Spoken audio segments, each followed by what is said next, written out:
Happy Monday, May the 12th, as we get you up and get you going. Preston Thorne, Bill Gunner, Jen Jensen on a rainy weekend, but a rainy Monday morning. But boy, was it a sports-filled weekend. If you were into any kind of playoffs, hockey, basketball, it was a glorious weekend, Preston Thorne. Yeah, it was a solid weekend. There was a lot of games going on. The NBA playoffs were played.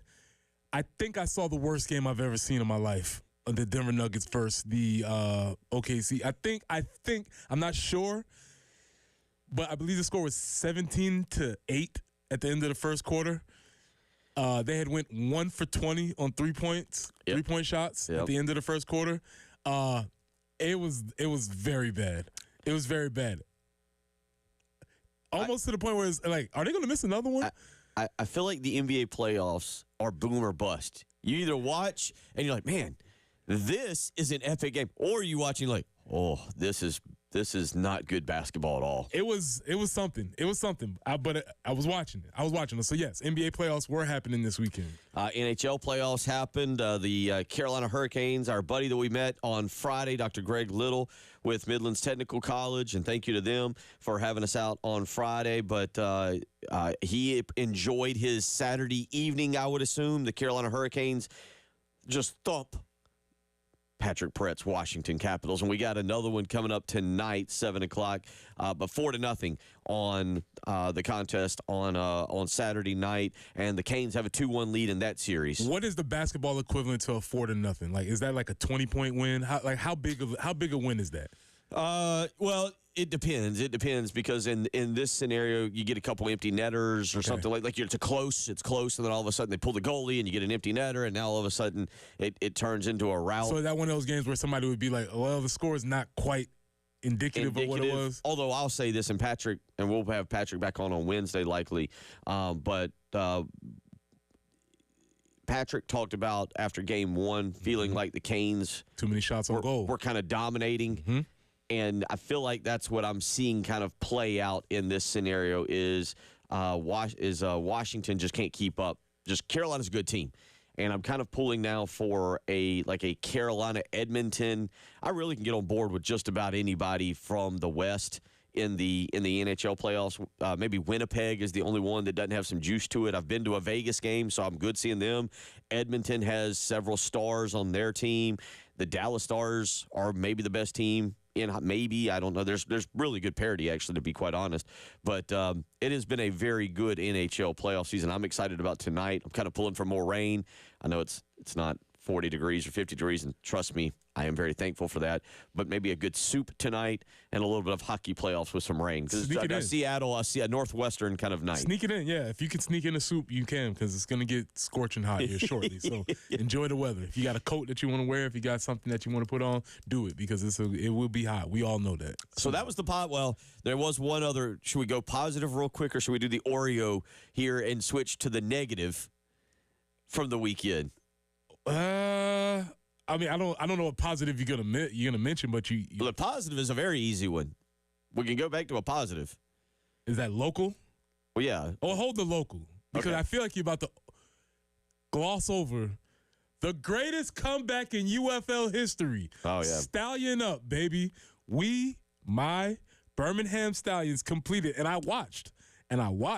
Oh, you watched the greatest comeback in UFL history. I saw it with my own two eyes, and the greatest comeback in UFL history happens. The Houston Roughnecks. When you look on Google, it says it. May 11th, 2025. When was that? That was yesterday. It just happened, Bill. They came back from 19 points down at halftime. 19 points down. But you can't underestimate the heart of a champion, Bill. Back-to-back champions. We were down.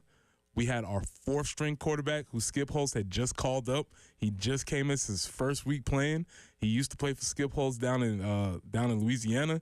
He called him up, came off the bench, took our team to victory. We're back, baby. We are in the driver's seat for a playoff this year. Stallion up, huh? Stallion up. Biggest comeback in UFL history. So where are we at? Where are you at in terms of playoffs here? Are they currently the number one seed? Are they Well, How is this kind of playing out? The way the playoffs break down, there's two conferences. There's the UFL and the XFL. Oh, okay. The top two teams from each conference goes, and we are currently sitting at the top. Okay. It was a big game though. We were down early, but like you say, you can't underestimate the heart of a champion. Bill. So yeah, I totally understand. Stallion up. Three-time Scored 27 consecutive points.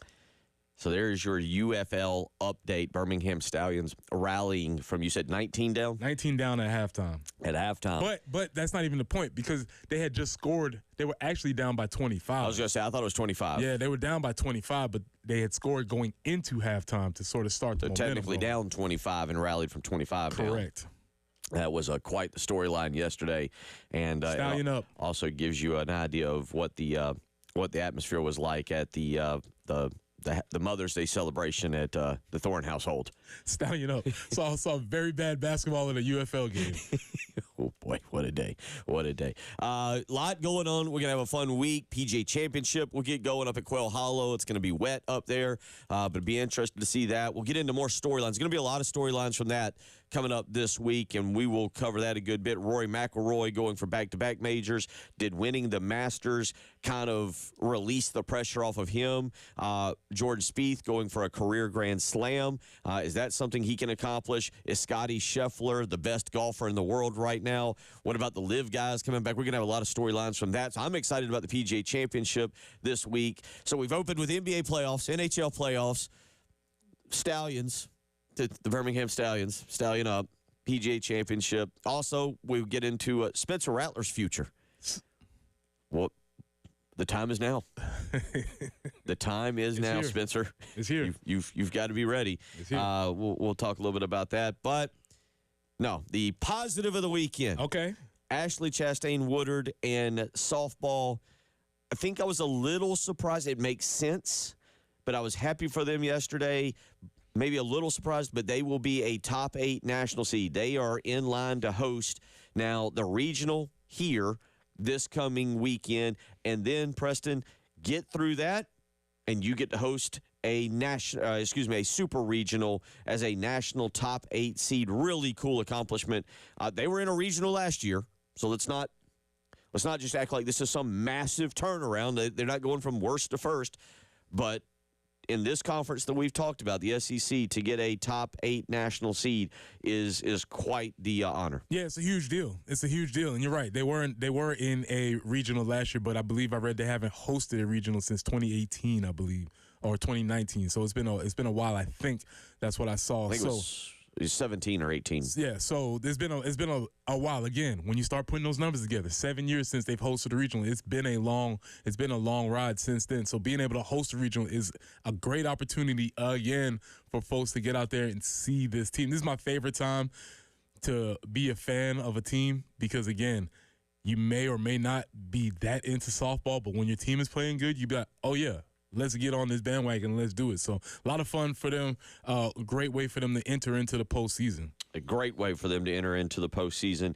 And they will be taking on Elon at 5:30 on Friday. You can get over to Beckham Field and check that out. North Florida and Virginia, the other two teams in the field. Are you serious? No way. North Florida. Come on, man. The 3 seed. Oh, yeah. man. Yeah, North Florida. Carolina is 7-1 all time against North Florida in softball. 34-5 all time against Virginia. Get out of here. That's impossible. Right? Including a pair they beat Virginia to open up this season as well. But yes, North Florida, Preston Thorne. It's kind of the Ospreys. This is how we can avenge some losses this year. Baseball handled, took care of it a little bit. Softball now could get a chance, but that'll get going 3:00 on Friday over at Beckham Field if you want to get out there. North Florida and Virginia, and then following that, Elon and South Carolina. That was the positive. And that, by the way, let's just go with this and just be extra positive for just a minute because I realize we're about to get negative. Good hire by Ray Tanner.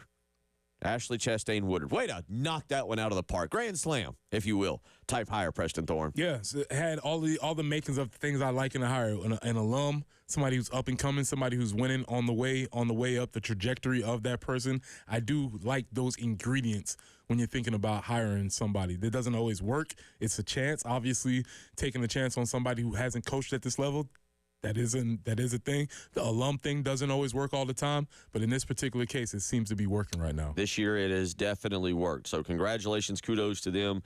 They come out and have a fantastic season. Nice little run there in the SEC tournament, and all of it will be rewarded with a top 8 national seed for them. So we'll talk more about that. And then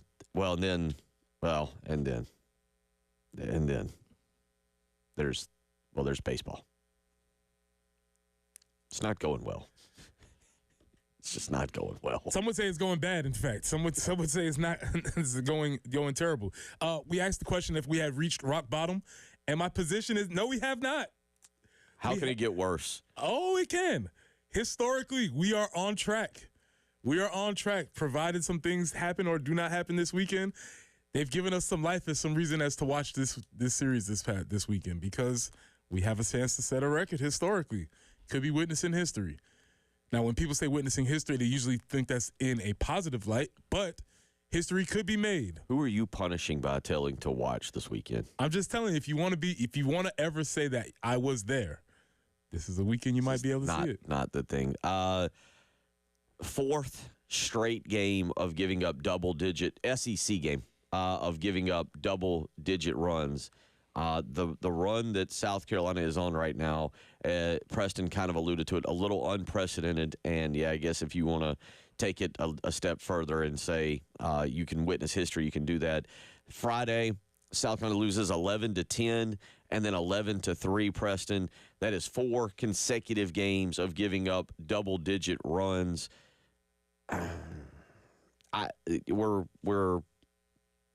Or 4 out of 5, I should say. They only gave up 8 in 7 innings against Florida in the third game of that series.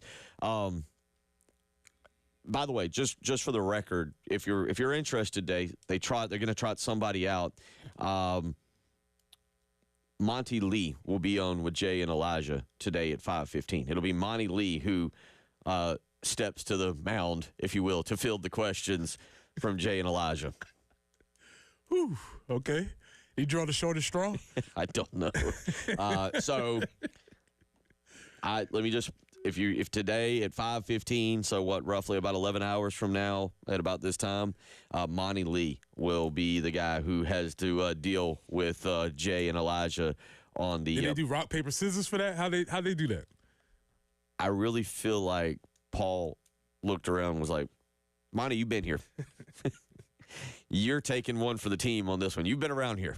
Ray Tanner's your guy. You get the job. So, yeah, bad baseball. 26-26 is the record now. They do have a midweek game. We'll have it for you against Winthrop. That's coming up tomorrow night, 6:15 pregame, 6:30 start time. And then this weekend, LSU comes to town. And Preston, that's no good either. LSU's really good at baseball, and South Carolina right now is not. But we usually do pretty well in our midweek games, though. Have a chance to go perfect, Bill. Yeah. It's a chance to make history. I tell you, history can be made. It's a history-making week, Bill. We're going to play that bumper or whatever we have where Preston yells about us being second place for the Marconi or the Star Award or whatever. We're going to play that bumper where he yells that second place is no good, but we're going to celebrate. Is it 20? Is it going to be 21 or 22? 21 or 22 against quad 3 and quad 4 teams. I think it's going to be 22. 22. Does that seem right? That's correct. Yep. 22 and 0. Biggest point is 0. It's a great point. 5 and 22, also an SEC play. 803-404-6100. So a lot to get to, a lot to discuss this morning. We will try and get to all of it. Preston, when we come back, we'll ask you, well, is there a new way to walk off? We'll get to that. You're listening to The Early Game.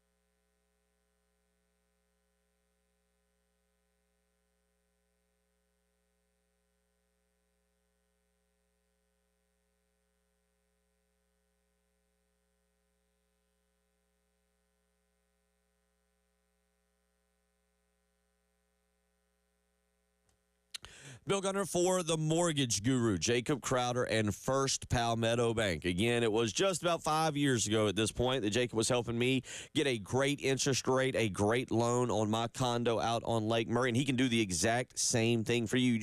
You have to make a phone call. You got to take a little initiative and give him a call. 803-719-1005. Again, that's 803-719-1005. You can also email him, the letter J, Crowder, CROWDER, at firstpalmetto.com.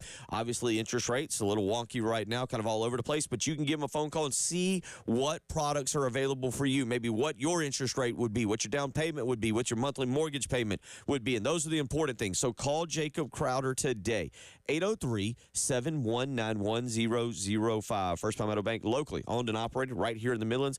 They have quick and precise underwriting that will help you get the answers you need. Call Jacob Crowder, the Mortgage Guru, today.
Well, at this point, we just have one accident to let you know about, which is really good news. I-20 eastbound at Broad River Road, the left lane is blocked. So you're going to want to stay right there.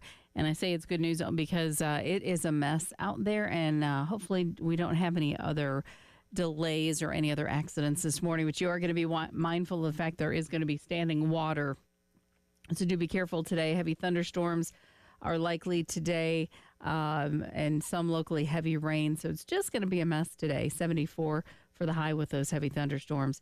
Scattered showers rolling into tomorrow, a high of 81. Then that clears out for cloudy conditions on Wednesday, but just have to get through today and tomorrow. We have rain and 68 right now on 107.5 The Game.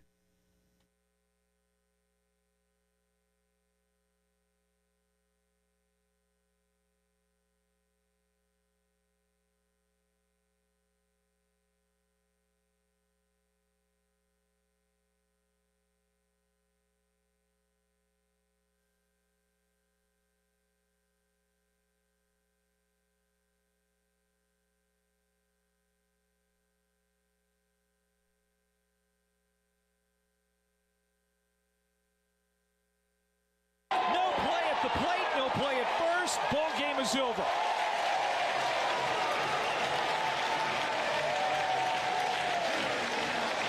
Suicide squeeze. Eric Guevara, and Auburn wins the game and the series. Their second walk-off win, and South Carolina suffers another defeat.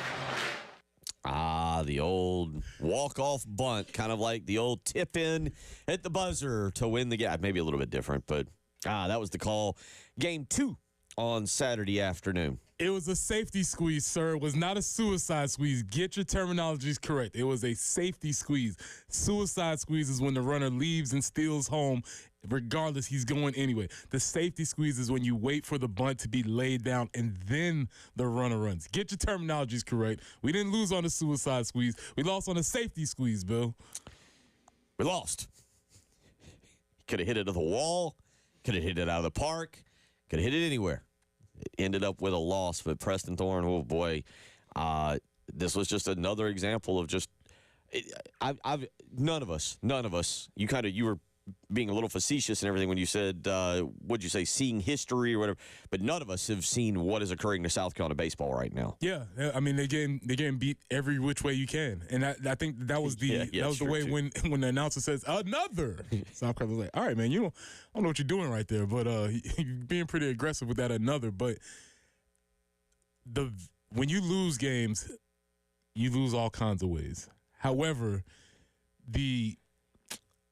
I think the word is maybe humiliation of losing on a safety squeeze. It just feels like, come on, man. Y'all really going to do this to us after we've been losing all these games, and now you're going to do this? You're going to take it this route? And it's pretty indicative of how the season's been going. Well, it's time to play one of our favorite games. This one's going to be a sad edition. I like it. When did you? Who? KT from Lexington. The 2 grand slams in the 9th the other week was the end of the season for me. I completely stopped watching and listening. Chris, I stopped paying any attention against Auburn when I heard them say Guevara, the guy who laid down the bunt, had 12 hits through 2.5 games this weekend. He only had 10 hits in SEC play before that. So there's 2 of them giving us a when did you stop paying attention this year? I like it. This is a solid game, and there might be something we can come back to. You're not wrong if you stop paying attention at several different points throughout the season, because there's been less and less reasons to be engaged, and especially the last 2 weeks, it's been abysmal, and there's no other way around it. There's no way you can sugarcoat it. You can't make it fancy. You can't wait till next year and recruit. It's been a bad product that has been put on the field, and that particular play, if you really watch it, if you get into the nerdiness of baseball, we had no opportunity. We had no chance to make that play. The bunt coverage was absolutely horrendous. Guys were running around different ways. It looked very clear as if they did not and were not prepared for that play. That may be why Auburn actually did it. But if you saw the pitcher fields the play. The pitcher and the first baseman have a miscommunication. There was nobody to cover first base because the second baseman was already at second base. The shortstop and the second baseman are covering second base at the same time. It just looked as if they had no clue of what they were doing, and that's pretty much prep.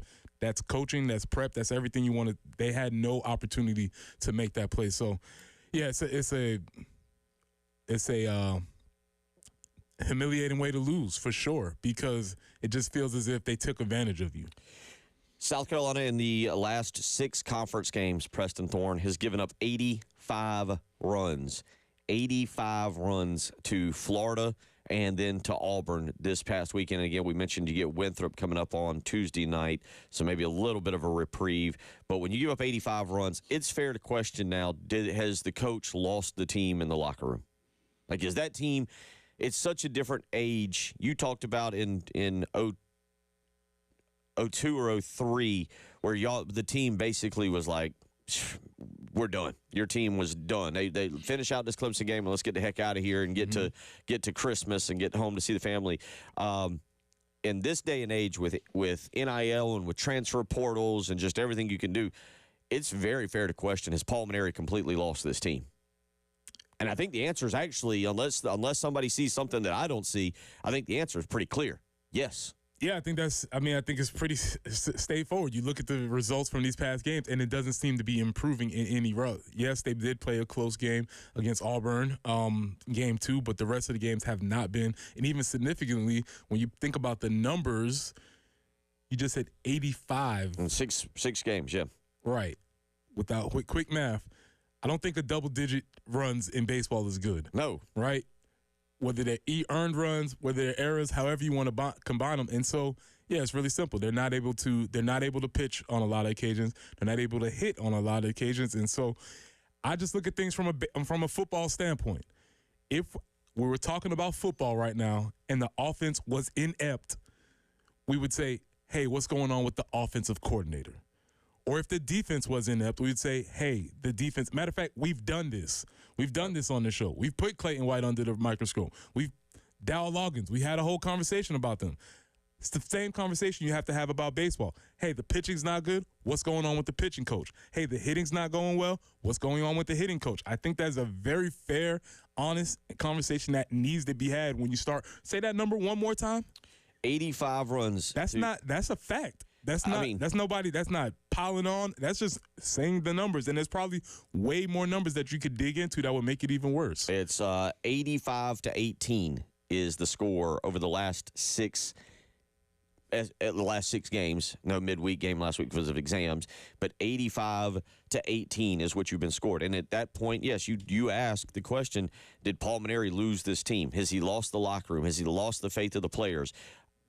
This program will enter this week against likely a top 5 LSU team. LSU took 2 of 3 from number 7. Number 3, let me revisit that. Number 3, LSU took 2 of 3 from number 7, Arkansas. Remember, Arkansas, South Carolina was not in any of those games. That might have been the one.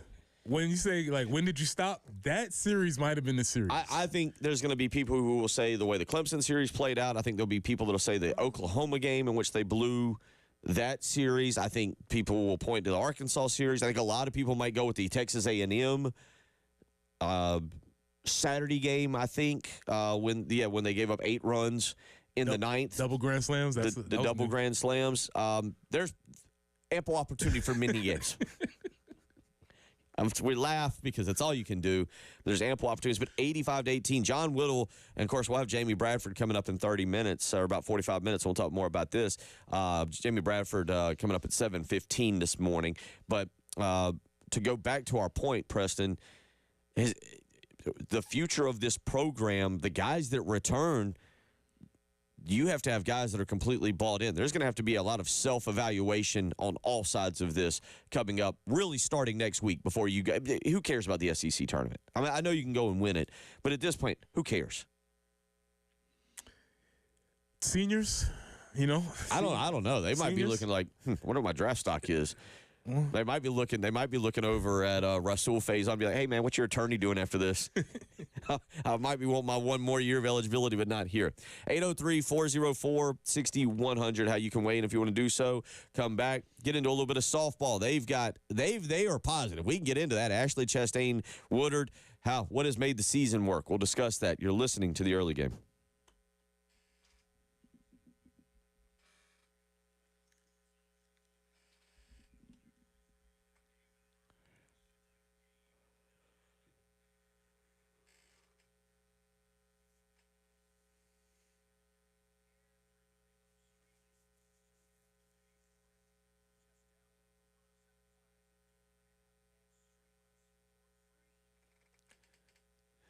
Bill Gunner for Corley Pool Solutions. That's right. Matter of fact, speaking of Corley Pool Solutions, Kyle Larson won the Corley Pool Solutions Checkered Flag Challenge. Does anybody know who had Kyle Larson? We'll tell you on Thursday. Right now, though, you need to be calling Corley Pool Solutions and lining up your maintenance. Because at Corley Pool Solutions, they believe in providing the absolute highest quality swimming pool service at the most affordable price to you and your family. Don't wait another day. Have the professionals, the people who actually know how to clean a pool, come out and keep your pool maintained. It is more affordable for you to use Tracy Corley and his team than it is for you to try and do this by yourself. So don't wait another day. Give them a phone call. 803-445-8109. Again, that's 803-445-8109. With over 20 years of experience in the pool maintaining industry, it is far smarter to have Corley Pool Solutions maintaining your pool than you trying to do it yourself. So call them today, 803-445-8109.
What an absolute mess out on the highways this morning. Lots of standing water, and we're expecting rain really for the next 24 hours or better. So be mindful of that. Thunderstorms are possible today. Right now, we have 2 accidents to make you aware of. I-20 eastbound at Broad River Road, where the left lane is blocked. So I-20 eastbound at Broad River Road, stay right. And then I-77 southbound at Percival, you're going to want to stay left because the right lane is blocked.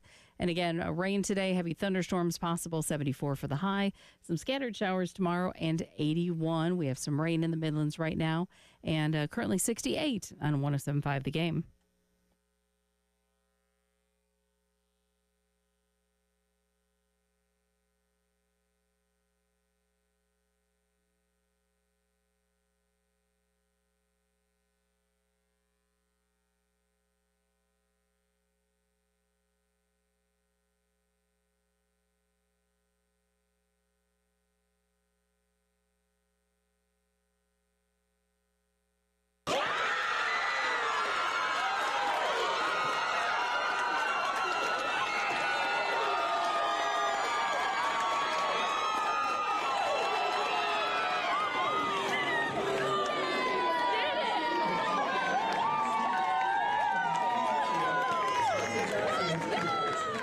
That was the sound of a very, very happy Gamecock softball team learning yesterday that they are a top 8 national seed.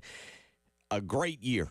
Boy, you talk about going from one side of the spectrum to the other. We talk baseball, and then you flip over to softball. An absolutely incredible season for them. I don't like to brag. I do, again, feel that, Preston, we were on it a little bit earlier than most. We took notice. We noticed very early something special was brewing at Beckham Field, and Ashley Chastain Woodard was doing something a little different with this team. They had a big streak to start the season. And again, if this is not something that you pay attention to, you just notice, hey, you're a Gamecock fan, you notice, hey, maybe they had a new coach, something's going on over there. Ooh, 10 games in a row, 15 games in a row, 20 in a row, 20-0. Oh, man. Let me start paying attention to this. And obviously, we knew that once they got into the SEC, things were going to get difficult. But they've managed to stay strong throughout the SEC, and it's been a tremendous accomplishment for them in their first year. They are matched up with the Los Angeles Regional. UCLA, the team that will host there in that regional, it's UCLA, San Diego State, Arizona State, and University of Cal Santa Barbara there. Clemson, by the way, an 11 seed. They are hosting. They've got Northwestern, Kentucky, and USC Upstate in their regional. Just to give you a quick rundown, though, of what the SEC did. Again, you've got Texas A&M is a 1 seed. Florida is a 3 seed. You've got, I mentioned South Carolina. Texas is a 6 seed. You've also got Tennessee is a 7 seed. LSU is a 10 seed. Alabama is a 15 seed. Arkansas is a 4 seed, and Oklahoma is a 2 seed. And if that's not enough, South Carolina beat Duke. We talked about them. Duke is a top 16 national seed at 14, and South Carolina beat Texas Tech, who is also a top 16 seed at number 12. So that's how they get in. They played high, obviously, in the SEC, high-quality competition. But outside of the conference, you've beat Texas Tech, Duke, and Clemson in different games. So South Carolina, I believe, I don't know. I didn't see it yesterday. I probably walked away from the TV. There was a game that was played over the weekend that determined quad 1, quad 2 seed. I think it was Virginia. And I believe Virginia and I believe it was Georgia were right there on the cusp of being quad 1, quad 2. And I don't know how that shook out, but South Carolina was right there. And the reason they get it, the most quad 1 victories of anybody in the country. Yeah, so congratulations to them. And this is where you start to see that hire that was made. Maybe an under-the-radar hire, maybe something that people hadn't paid attention to, but there's a lot of reasons why it worked. Again, as we talked about during the 6 o'clock. You have a coach who's coming into her own, working her way up the ranks, a younger coach who has started to win at lower levels. That's something that I always look at, like, okay, if they can win there, maybe they can win here. Next thing, when they do leave, as Dion liked to say, they bring their luggage with them, and it was Louis. As I read, 15 of the 21 players that were on the roster this year were brand new. So they've had a lot of influx and change throughout in the transfer portal. But they didn't just go get people. They went and got the dudes out of everywhere. So Ariana Rhodey sets the single-season record for home runs. She came with Ashley Chastain with her. She brought several other players who were All-Americans in their conference, brought them with her to this point. So they had already built something, and they were coming with something to proving coach involved, players involved, all wanted to prove that they could do it on this bigger level, and they've done it so far this year. Absolutely. Again, great scene yesterday there. And again, they will play roughly 5:30 on Friday against Elon, following North Florida and Virginia. The Ospreys. And then that will set us up for the weekend. It'll be a busy Saturday with 3 games taking place on Saturday, and then we'll see where we are at on Sunday with where South Carolina's at and where everybody else is. But now, Preston, does this create more pressure when you have a season like this to keep it going? Like, does it feel like it's a bigger disappointment if they don't get out of the regional? Oh, no, this is... Because I go back to 96, 97 when South Carolina made that incredible run through the SEC in basketball. And you got to the NCAA tournament and you lost, and most people were like, man, that SEC, the run, 15-1 in conference was great, but you lost to Coppin State in the first round. Well, and that's what everybody remembers, not the great SEC season, not beating Kentucky twice. Yeah, as long as North Florida doesn't eliminate us, I think we'll be good. Florida. As long as it's not them, as long as anybody else, I think we're good with that. There is an added pressure of you being at home. There are more eyes, but that's what you want. That's why you didn't want to play at Charlotte anymore. You wanted to play at the SEC so that people could watch, all over the nation, so that people could care. Congratulations, you did it. You're here. So yes, is there more pressure? Yes, because it's the postseason. That's what you get. That's what you're here for. And so they should be looking forward to it. And again, it's a turnaround, but let's be clear, South Carolina was in a regional last year. You mentioned it. It was 2018 was the last time South Carolina hosted a regional. Also 2018 was the last time South Carolina finished inside the top 10 in the SEC, not nationally, just inside the SEC. So there is a level of this being a turnaround. And as you mentioned, it involved going and getting girls, women, who can really play the game and changing the dynamics of that roster. Yeah, she brought her with them. Right. And I think that's a big thing. That's a big thing when when you start looking at the hiring process of coaches, who can they bring with them? What connections do they have? What are they going to be doing in the transfer portal? That is a big component of hiring coaches in the modern day athletics, and they executed that flawlessly. 803-404-6100, how you can weigh in. We'll come back here, wrap up our number one. Worst way to walk off, squeeze, home run, getting beaned. We've kind of had it all this year. Yeah, South Carolina's covered a lot of it. We'll get into a little bit of that. You're listening to Preston Thorne, Bill Gunner, Jen Jensen.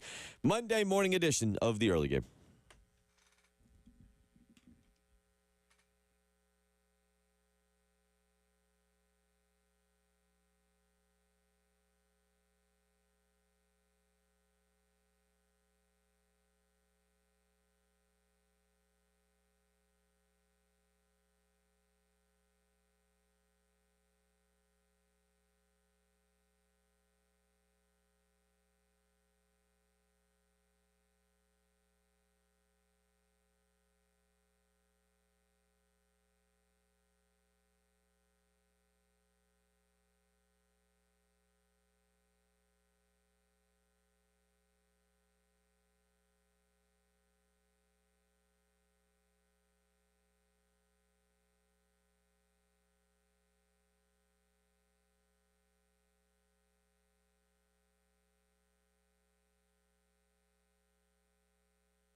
6:47 as we roll through your Monday morning. Hard to believe, Preston and Jen, that when we wrap up this week, we'll be halfway through the month of May. Mid-May.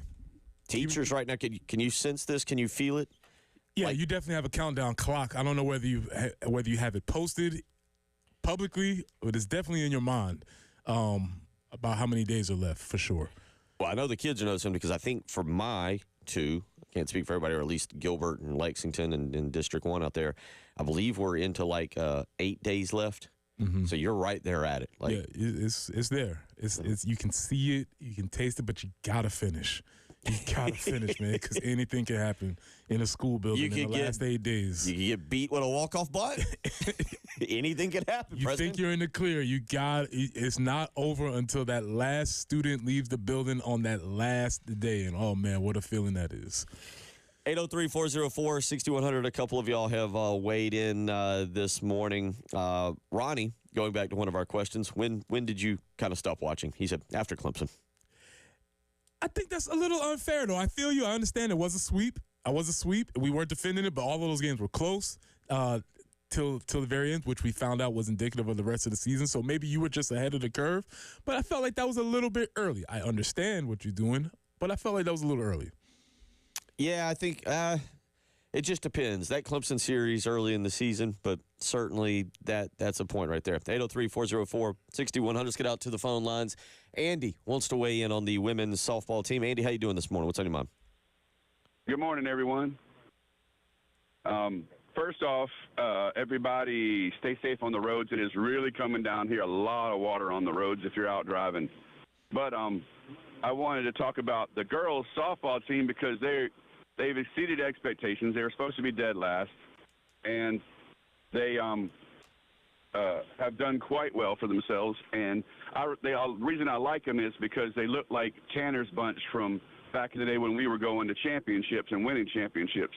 They're not all the same body type. They're not all the same. They just look like a sandlot out there, and I really love that because they come together as a team. I've seen other teams, they look like Stepford children. Everybody's the same.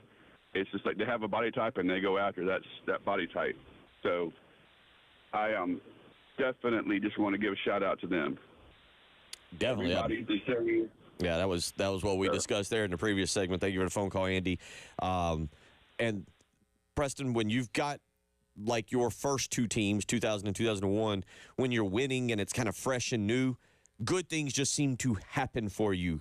Backup walk-on quarterbacks come off the bench and throw fades to wide receivers on 4th and 10. Good things just seem to evolve. And then when you're 5-22 in conference, bad things seem to just happen to you. It happened they seem to happen. You find a variety of ways that could happen to you. Oh, I wanted to build on the point that the caller just made. When you watch some of these teams, when you watch, say, an Oklahoma team, when you watch the batters 1 through 9, they all sort of look the same, built for power. For a team like Florida State is more of a speed team. And so when you hear that phrase of saying like different programs recruit to different strengths of their teams. And so you might have teams that are more power-based teams. You might have teams that are more speed teams. And because of the nature of this team coming together and where Coach Woodard has tried to pull them from, that is a really interesting observation as far as that roster is concerned. Now, worst way to get walked off. We've had them all. Would you rather get walked off on a home run or a safety squeeze? Well, the home run is the fault of basically one player, right? It's kind of. I like your thought process here. The safety squeeze, everybody looks kind of like fools. Everybody, yes. Home run. I like where you're going with that. Okay. Could be like that guy over there on the mound. He gave it up. Well, that could be true. But let's say if you was to give up, I don't know, another grand slam home run, which runners reach base because of error. Well, again, you still it's kind of like it's kind of like being walked off with a 30-yard pass down the left sideline where the defensive back and Bill Flowers goes running by. Yeah. Maybe maybe the safety should have been over top, but nobody really remembers the safety. All we remember is the defensive back running with his back to the ball going, come back, come back. Yeah, it's just, and then this guy goes on to play in the NFL for a long time. It's just not supposed to happen anyway. But that's my point. Like, in that situation, like you would say, you'd be like, well, maybe the safety, maybe it's not the defensive back's fault. Maybe the safety should have been over there, but nobody thinks about the safety. They only look at the defensive back. And nobody definitely looked at the defensive tackle who was getting no pressure on the quarterback at that moment. Exactly. Yeah. So that's my point. Like in that scenario, there was 10 other guys on the, in baseball, there's 8 other guys on the field. Maybe, as you said, they did something that contributed. Maybe they missed a pop-up. Maybe there was a routine ground. Maybe there was a play that could have been made that would have gotten the out. Nobody looks at that. They only look at the pitcher. On a safety squeeze, as you said, people are looking around being like, well, if you'd have covered first, well, if you'd have gotten to the ball in time, maybe you should have rotated third base, or the catcher should have been at the plate. Yeah, everybody, when the ball's moving, you're supposed to be moving. That's the deal. And unfortunately, if you watch that play, everybody was moving the wrong direction. So, Bill, you might have answered this question. This might be an open and shut case here, but worst way to get walked off: squeeze, home run, walk. Just a plain old ball four, and they just walk in. I'll go with the worst one is when you bean the batter. Bean the batter. That's bases loaded, and you bean the batter. What about just a plain old error? Yeah. All right, you could just have just a plain old E6. That's it. Ball goes through the third baseman's legs. Again, that's kind of like the chip shot where everybody looks at the field goal kicker. Could have been a bad snap. Could have been a questionable hold. Who knows? All we know is we look at the kicker and be like, you did it. Worst way to get walked off, 803-404-6100, because man, we're playing with the expanding the possibilities here. I'll also ask you this: for those of us who played Little League baseball, the vast majority did. Do you have a getting walked off story? You got one from Somerville or Tom? We've gotten run ruled. We have had a walk off. But I don't have a good getting walked off story. But I've gotten run ruled for sure. And that's always a bad feeling, because you usually get run ruled, it's like a base hit, and it's just the sad walk. You know it's coming. Yeah. When you get run ruled, you kind of typically know it's on the way. Like, you can sense pretty early. My baseball days ended relatively early in life. Basketball carried on. I'm trying to remember. I do the equivalent of getting run ruled. I'll never forget playing an AAU tournament down in Orlando. And we got to, the semifinals. We were kind of rolling through the week. We thought we were really good. And then we ran into a team out of Oklahoma. And they trounced us. And it was so bad at one point that one of my teammates, Sheldon Everett, who would go on to play at the University of South Carolina, looked up at the scoreboard and was like, oh, man, look, we cut it to 10. Well, he'd been on the court. He was just worn out. And me and another teammate, looked up and was like, dude, we're still down 30. He's like, oh, that's bad. Did the math wrong on that one. Yeah, for those who are wondering, if you might have just joined us, South Carolina lost on a safety squeeze. The commentator called it a suicide squeeze. It was not a suicide squeeze because the runner was not stealing. It was a safety squeeze where you get the bunt down, wait for the defense to make a mistake, and then you score. Oh, we got a couple in here. Tony and another texter both going with balks. Oh, yeah. That's terrible. Good call. Good call on that one. Balk!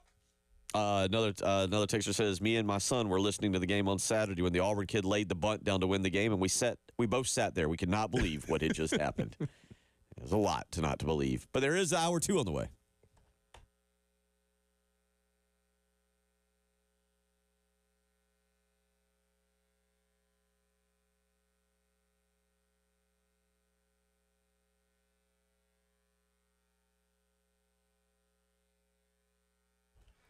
Preston here for our friends at Absolute Glass, the premier glass company of the Midlands, offering auto, home, and business glass repair. So if your glass is damaged, shattered, cracked, or broken, they can handle the job. If it's a cracked windshield, that's no problem. They'll come out to your location and they'll replace it for you, usually for free, and they'll work directly with the insurance company to take away the headache. That's right. They'll come out to wherever you are. School, home, work, it does not matter. Absolute Glass will come out there and handle it for you. Now, if you're at home and you're looking to increase the value of your home, Absolute Glass can do that too. Windows, mirrors, shower enclosures. Say it all the time. If you can see through it, Ray and Marianne at Absolute Glass can do it. So check them out online at AbsoluteGlassInc.com. That's online at AbsoluteGlassInc.com.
And a sloppy commute this morning for sure. We are looking at rain throughout the day. And as far as your traffic is concerned, 2 right lanes are blocked there at Airport Boulevard if you're traveling on I-26 eastbound. So, again, that's I-26 eastbound.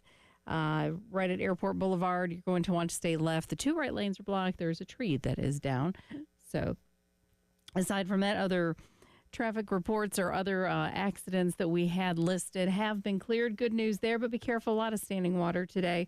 Heavy thunderstorms are possible and rain throughout the day. 74 for the high. Tomorrow, a couple scattered showers. 81. Right now, 68 with rain.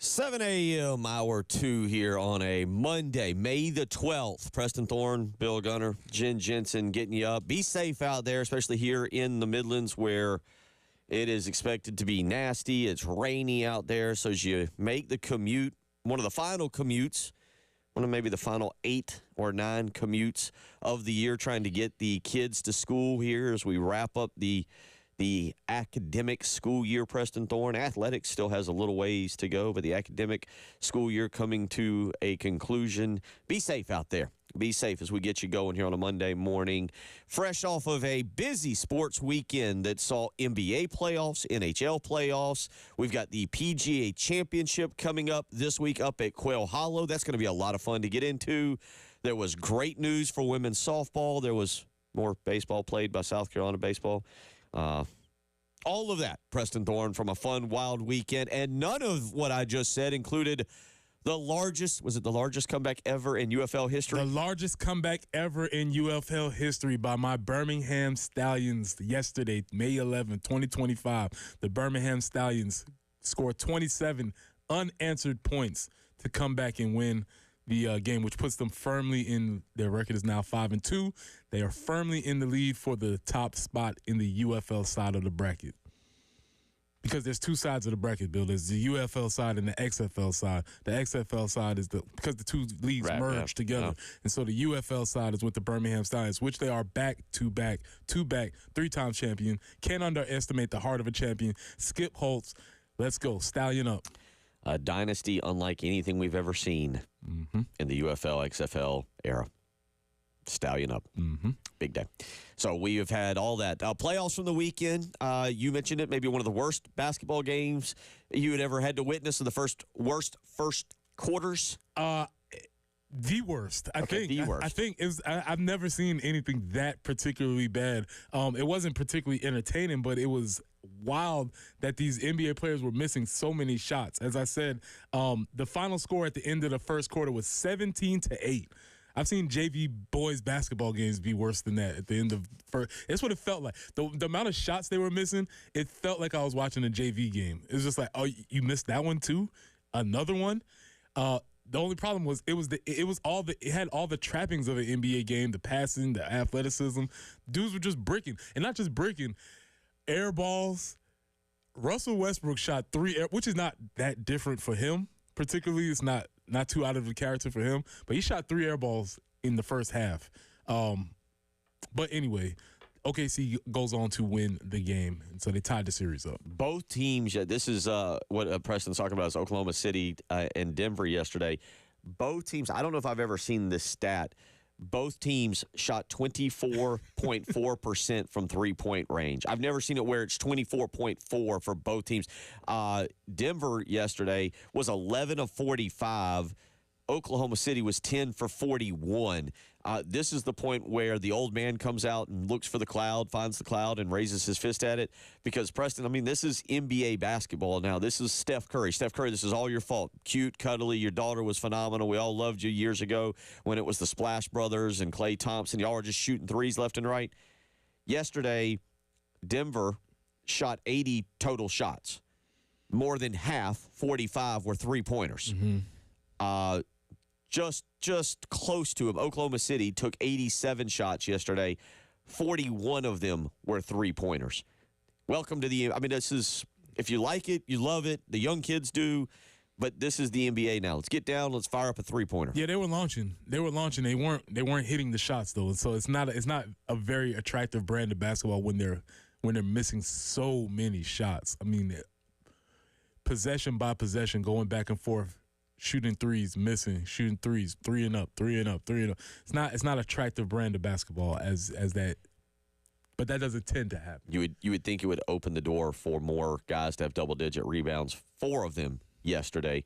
4 guys yesterday with double-digit rebounds for the NBA. So right now, if you want an update, Oklahoma City and Denver 2-2 in that series. Indiana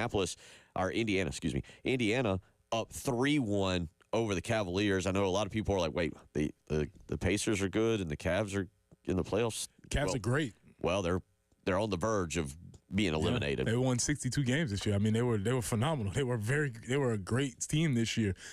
This is the last year it's going to be fun to be a Cleveland Cavaliers fans for those folks. It's been a cute, cuddly story. Then you get bumped out early in the playoffs. Now the pressure starts. New York still up 2-1 on Boston. It's over. In that series. It's a wrap.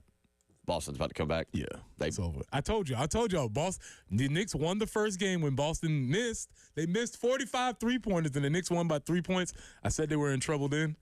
It's a wrap. Okay. It's over. I understand. They needed – if there was ever such thing as a must-win game three, when you're up 2-0, that was it.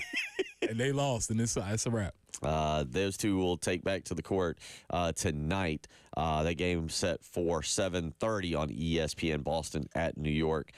I was going to say, if Game 3 is a must-win, this is really a must-win. This is a must-win. Must-win. Must-win. Yeah, put a double on that one. That one, and then also tonight, Minnesota up 2-1 on Golden State. It'll be a late game.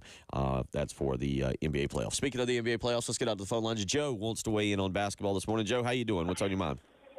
Hey, fellas, good morning. So, I'm a 70s baby, man. I was a Seattle Supersonic fan, and then they changed over to OKC. So, I'm an OKC fan.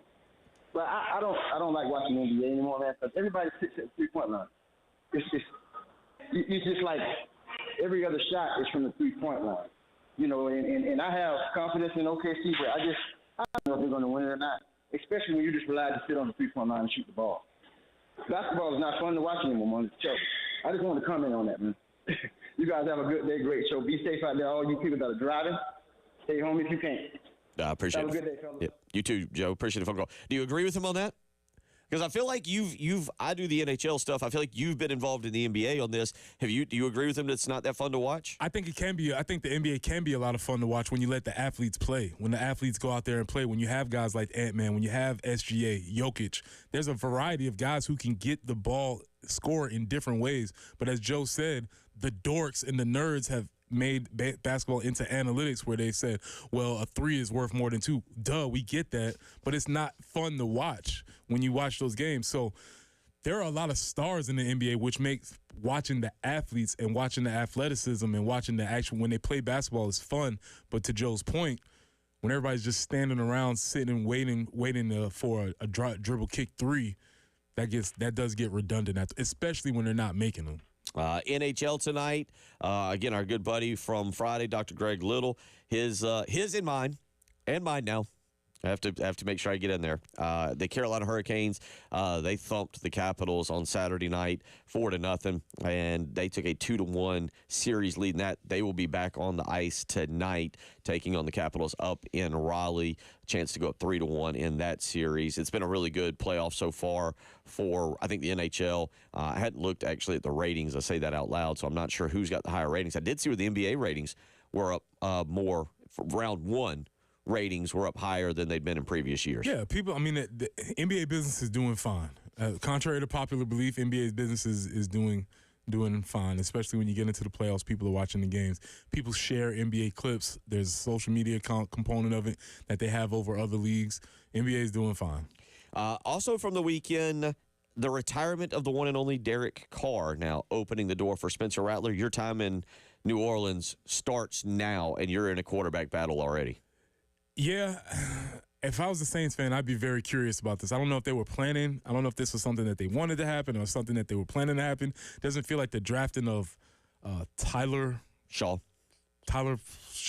whoever that guy is, the 25-year-old, check his birth certificate, quarterback out of Louisville who was okay. Originally from Oregon, too. Yeah. Okay, cool. I mean, I would not feel great about it if I was a New Orleans Saints fan based on what we saw from Spencer last year. I don't know if this year will be different if he has a whole year, we'll put all of that in front of him. But if I was a New Orleans Saints fan, I would not feel great about going into this season with a quarterback competition between two guys who are totally unproven. And then you've also got the third quarterback, and his name just Jake. He's from Fresno State, and all of a sudden I just blanked on his name as to who he is. I want to say Hainer, but that's not right. That is close. But it'll be really interesting to kind of see how it all plays out there with them. It feels kind of like this is a plan in place to go with Tyler Shaw. USA Today has put up an article. There's a winner in this. Do you want to guess who the winner they're saying is? Shedeur Sanders? No. But his last name is equivalent of a Sanders. Arch Manning? Yes. Oh, top of the board? Top of the board. Move him up. Yeah.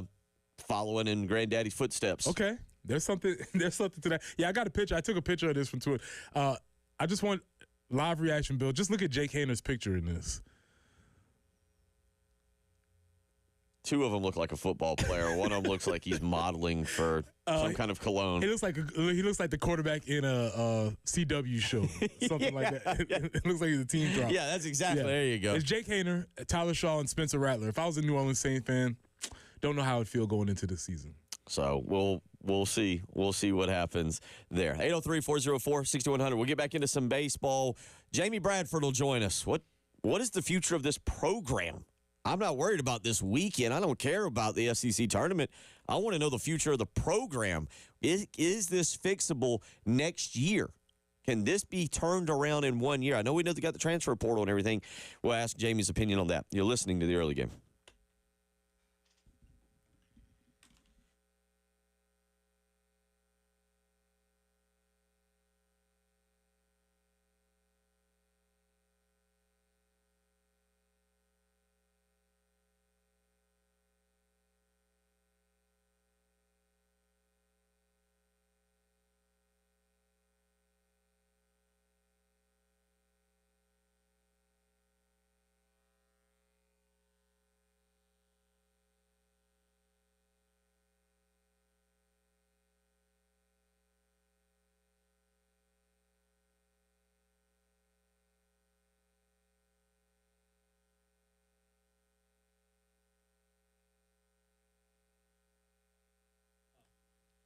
Bill Gunner for Mid-State Roofing. We're for nearly 30 years. They've been the proven leader in the roofing and waterproofing industry, and it's that history, 30 years worth of history, that is your assurance that their professionals will provide proper advice, service, and results to the needs of your facility. All you need to do is give them a phone call, 803-356-1919. Again, that's 803-356-1919. 24 hours a day, 7 days a week. Mid-State Roofing is there to take your phone call. You just got to make that phone call. You'll speak with an on-call technician or a Mid-State Roofing employee. And on a day like today or a weekend like this past weekend where you've got thunderstorms and rain, you want to make sure you have that maintenance contract. So make sure you call them today. Again, right now, 7:13 a.m., there will be someone there to answer your phone call. 803-356-1919.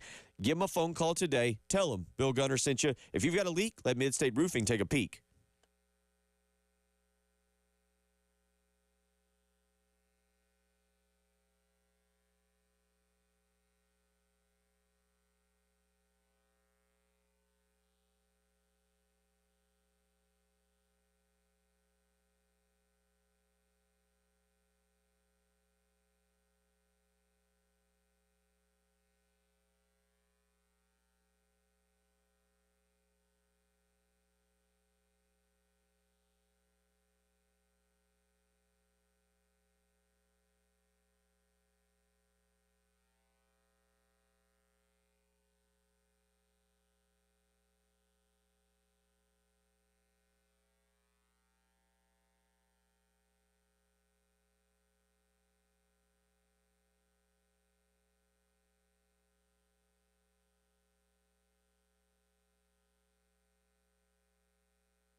I-77 northbound at Percival Road, the left lane is blocked.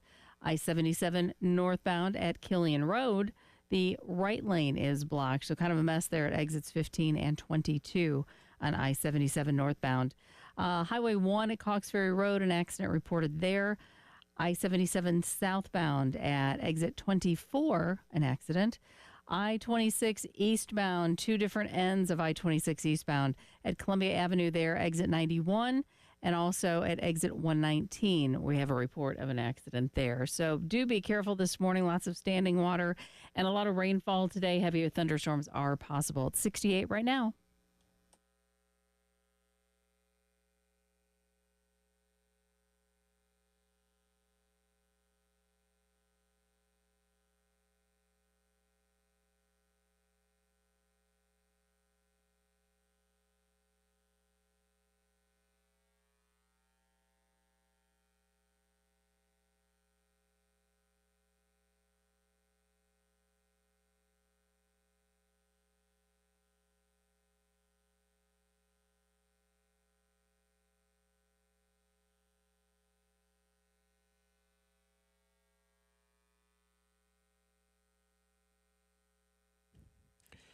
.718 on a rainy, really rainy as I turn around and look out the window here on Gervais Street. It's coming down. Be safe out there this morning as we get you up and get you going. Fresh off a busy sports weekend that Jamie Bradford was great for the women. Unfortunately, that's not where we're going to start you this morning. We're going to go the opposite direction. And let me read you this text, and I'm just going to get you going and open it up for you.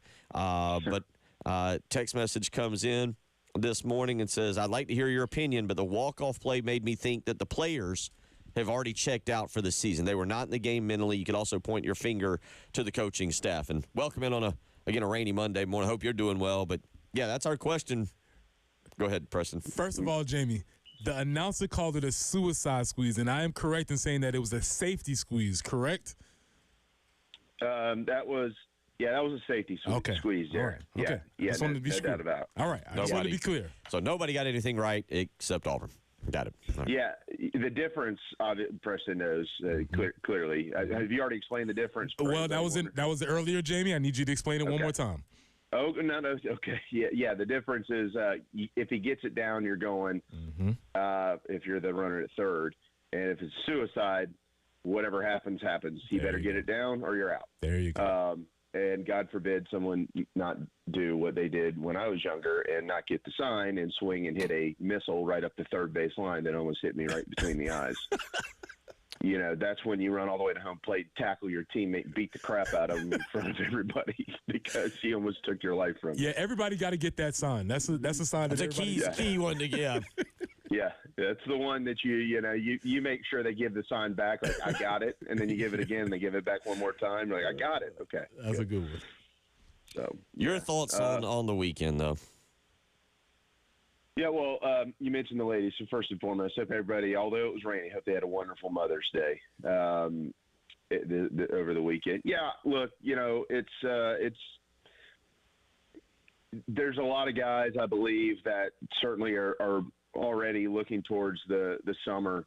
I don't think that's hard to figure out. I think that's a pretty whoever made that observation and sent that text in, if someone wants to call them a liar, I think they'd probably be incorrect on that.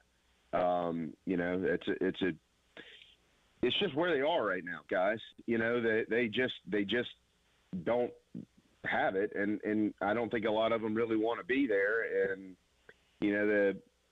I don't think that the communication between leadership and talent, as in player and coach, is really good.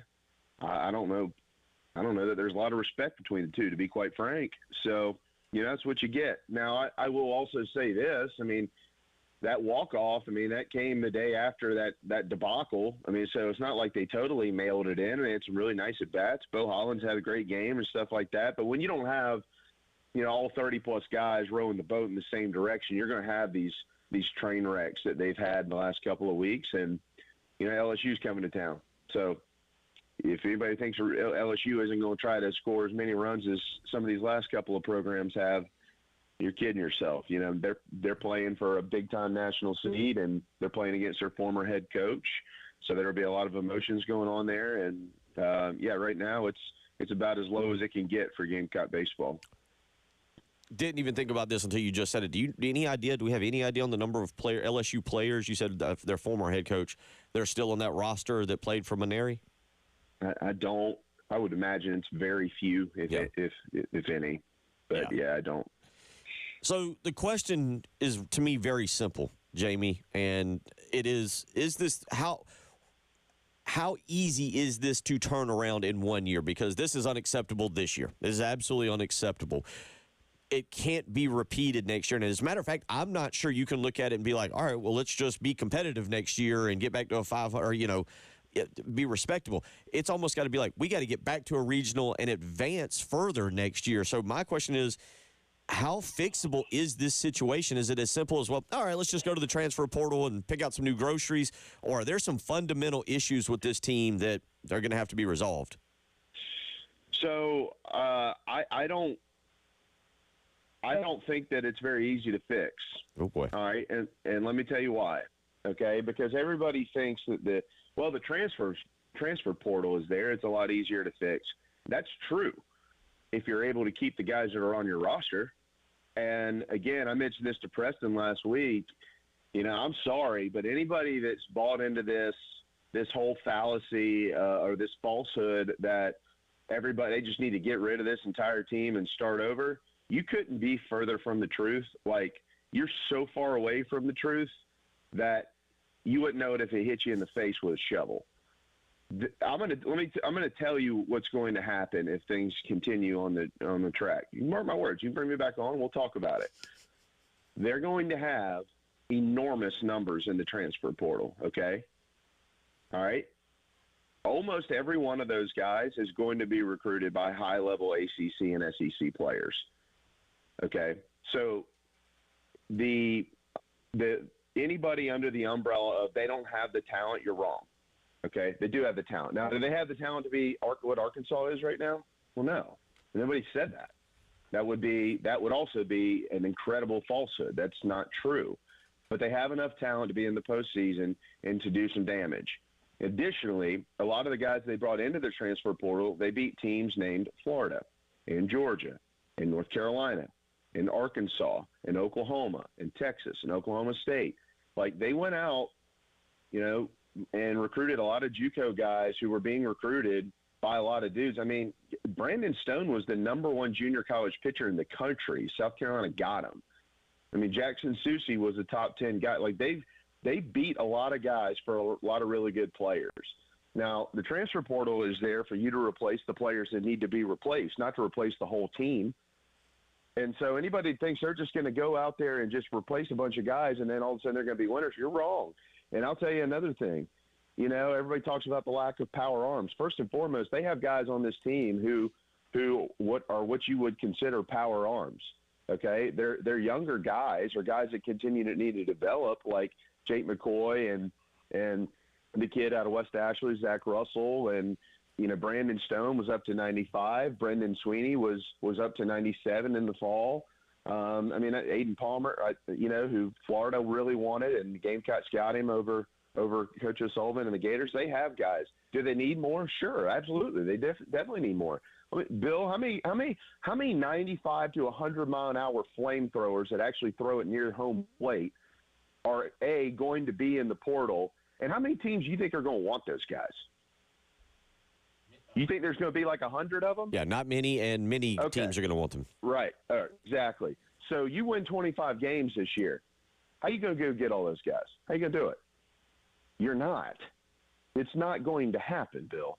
All right? So I'm not saying they're not going to go get one or get two, but this is not a video game. You don't just get to create players and then recruit them and all of a sudden they're there. That's not how this works.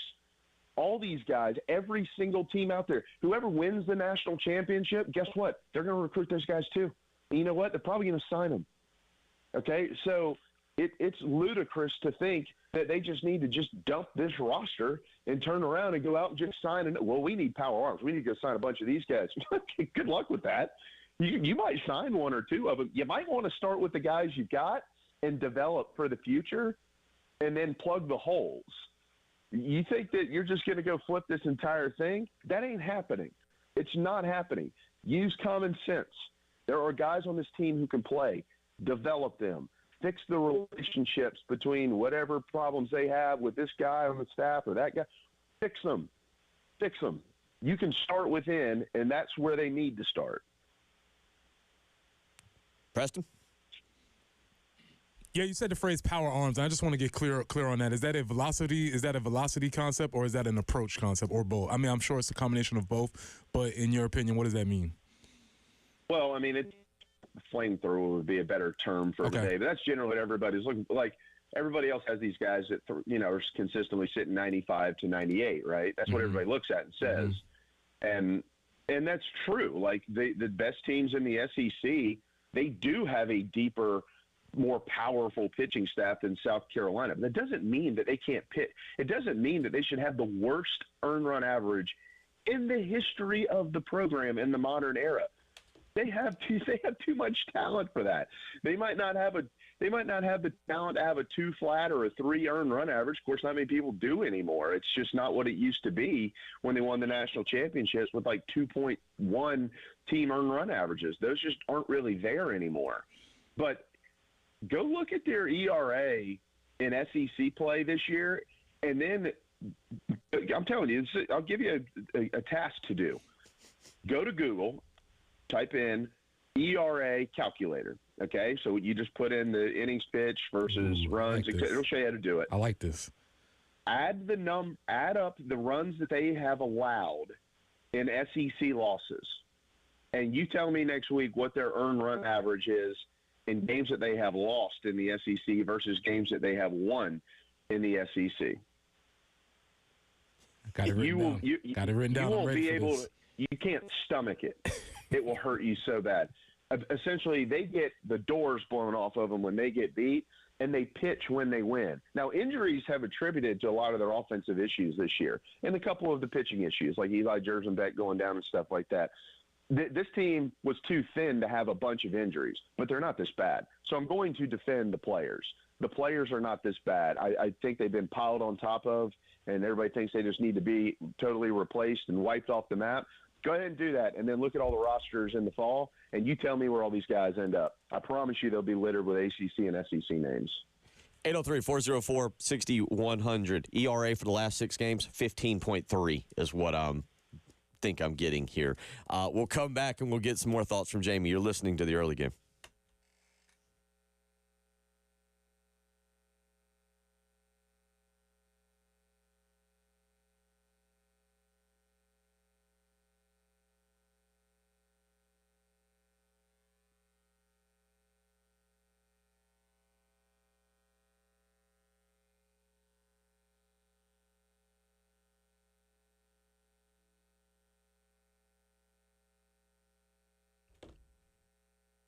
Pressing for our friends at Integrated Media. Listen, we've been trying to tell you all that it was the time of year where you need to get it done, whether it was the spring, whether it was the summer, whether it was all these games that you wanted to watch on TV and you haven't got it done yet. Well, listen, now is the time to call the good folks at Integrated Media. You can get your outdoor setup with Samsung TVs that are waterproof.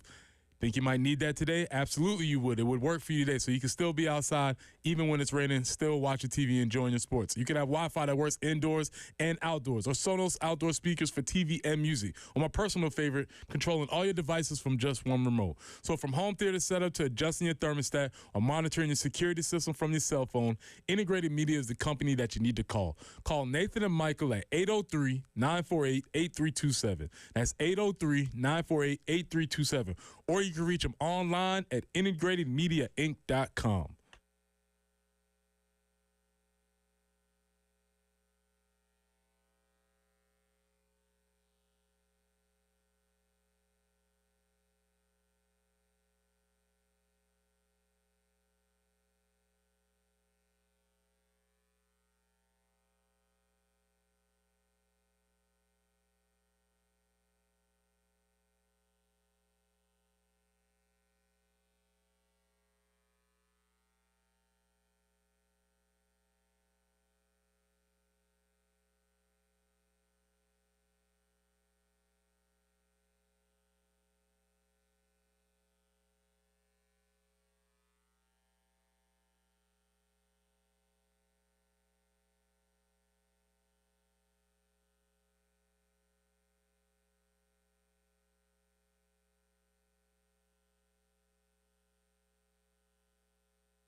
It is quite a mess out there. Allow extra time to get where you need to go this morning. I-26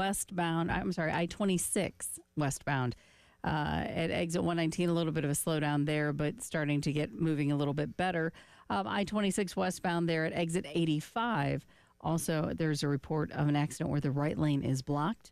I-77 northbound at Killian Road, the right lane is blocked. Augusta Highway at Cox Ferry Road, we have an accident there. Also, I-26 eastbound at Columbia Avenue, exit 91. I-77 southbound right there at Highway 21, exit 24. There's also a report of an accident. We're going to see rain throughout the day and some potentially heavy thunderstorms. A few scattered showers tomorrow. 74 for the high today. It's 68 with rain right now.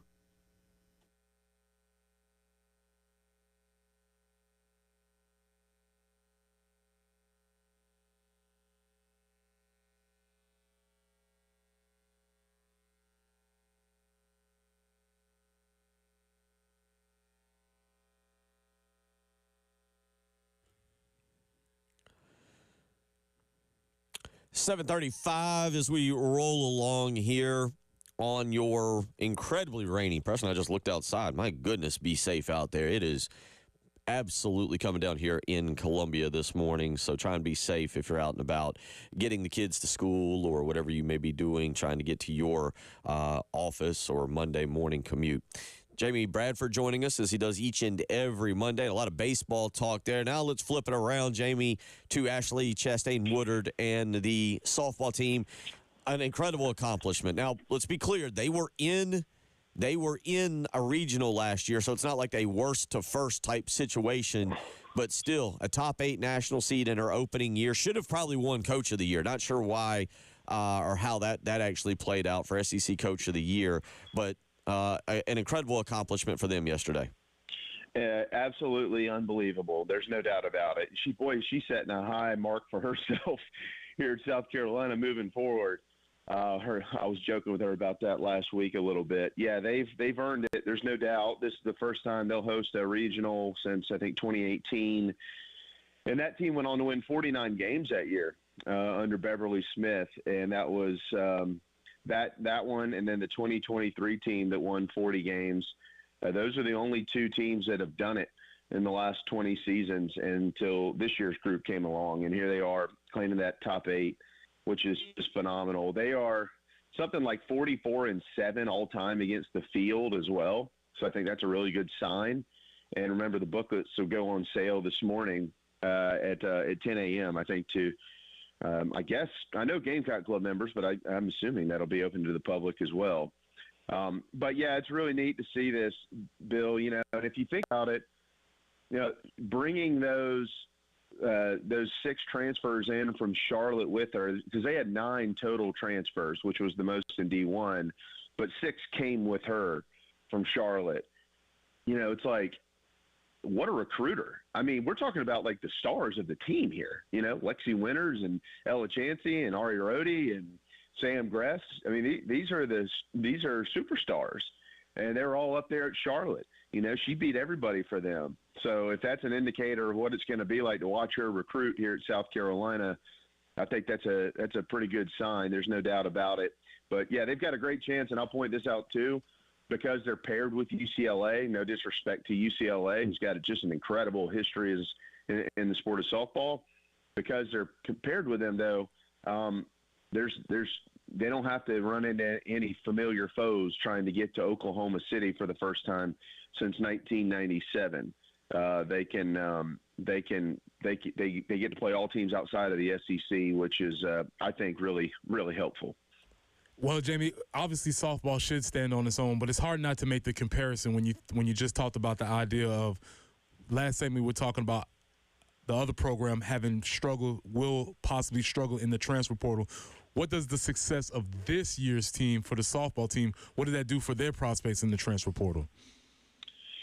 Well, I know it's already helped them a bunch.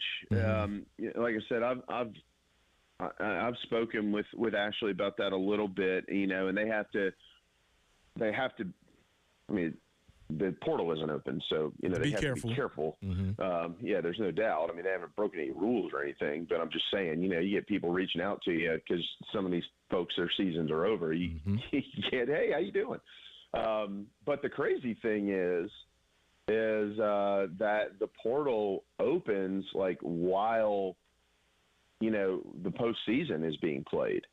And she had mentioned that to me. I think it was before I think they had Ole Miss or Kentucky or somebody. It might have been Kentucky. Kentucky, I think, was in town for a Saturday through Monday series.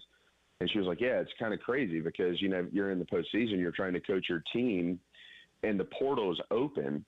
And so you can't just ignore it. Like you got to deal with that. So they need to look at that. They need to get that fixed.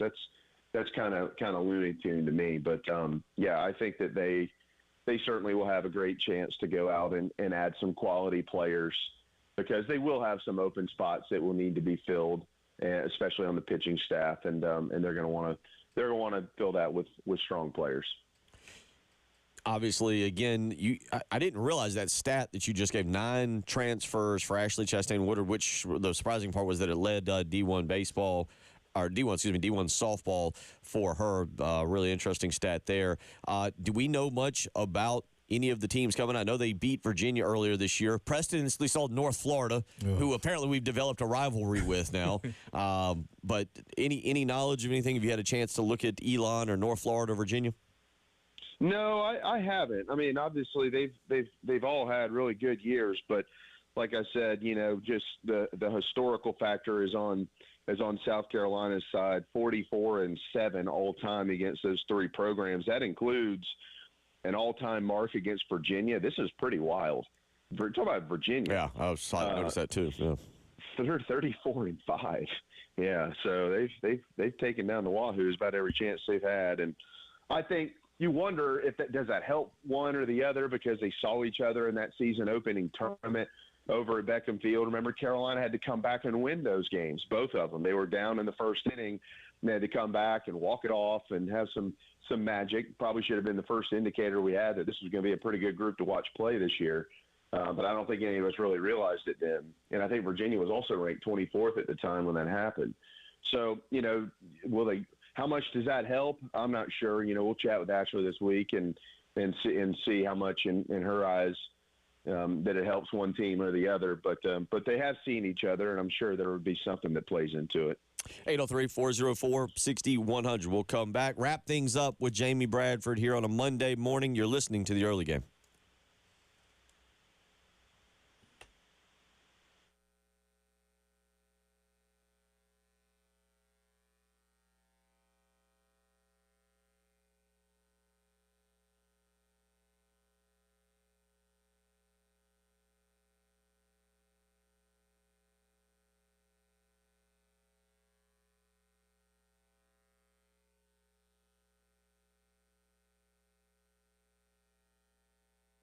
Bill Gunner for the Ecton Law Firm. Have you received one of those mean, nasty notices from the IRS? Well, if you have, you or your business could be in a little bit of trouble. But that's why you need to give John Ecton and his team a phone call today. They can help you take the first steps towards a worry-free life. But it starts with a free consultation, and that's what you need to do.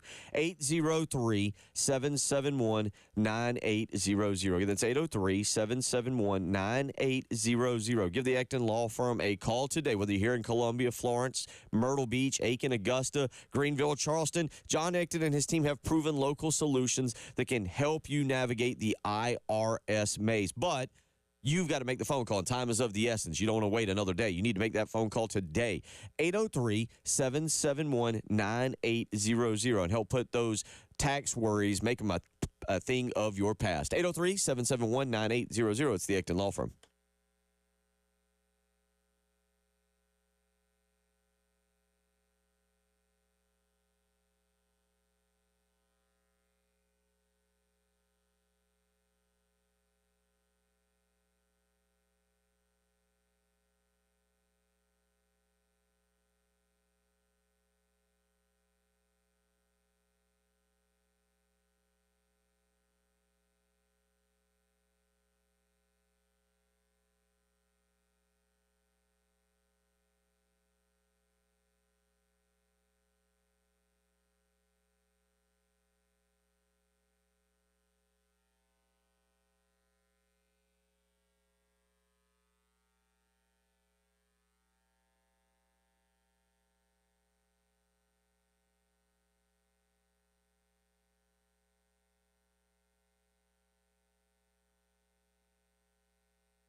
Wrapping up hour number 2 with Jamie Bradford on a Monday morning. Hope you're up and doing well, getting you through your morning commute here. And Preston, we've talked a lot of baseball and softball. But you've got something else you want to get into with Jamie Bradford. Yeah, Jamie, there was a really cool story this weekend. I don't know if you saw it, but there was a really, really cool story, a feel-good story. Since we've talked all the baseball stuff, which makes us feel like we'll end on a good story. There was a story about Travis Hunter over the weekend. Did you see that story?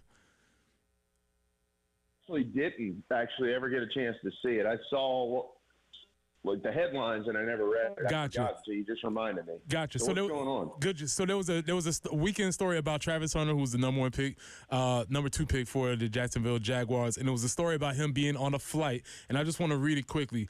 This was posted by a woman named Sandy Hawkins Combs.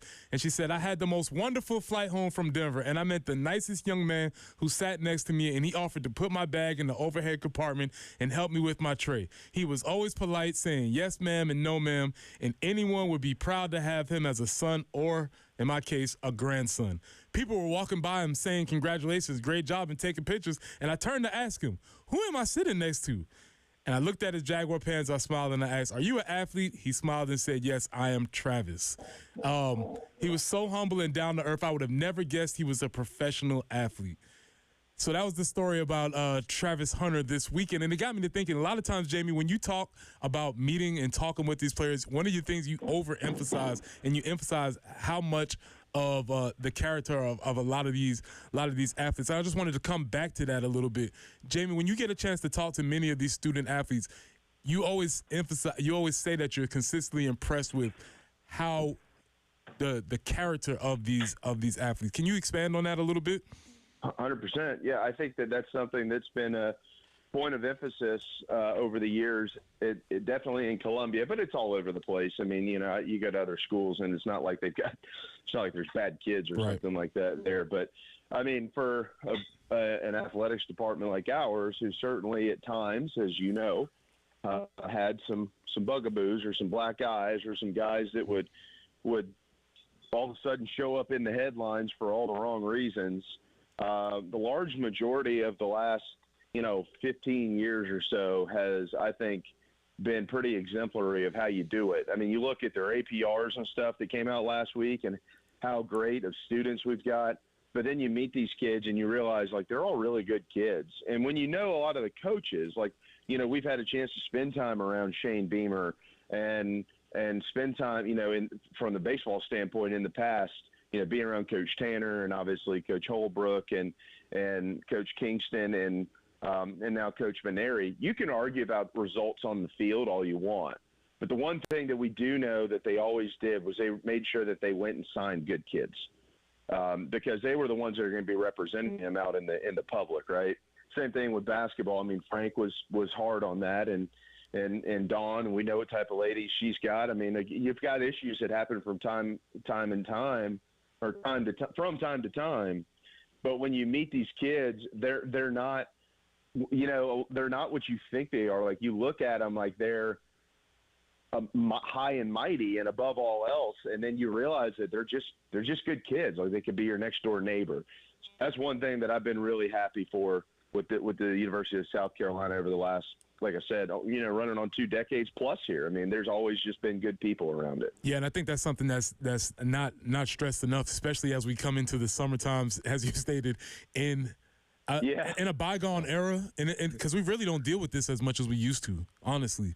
But in a bygone era, you would go into the summertime and be like, all right, who's going to be showing up in the front page, or who's going to be showing up in the arrest reports and things like that. And to be really very happy honest, for him, somebody that I'm really going to miss. To be very honest, we have not seen a lot of that across the board from sports. So even when those little issues do pop up and happen, it's very much a surprise now. Whereas, Jamie, as you stated, in a bygone era, it wasn't as much of a surprise as it is now.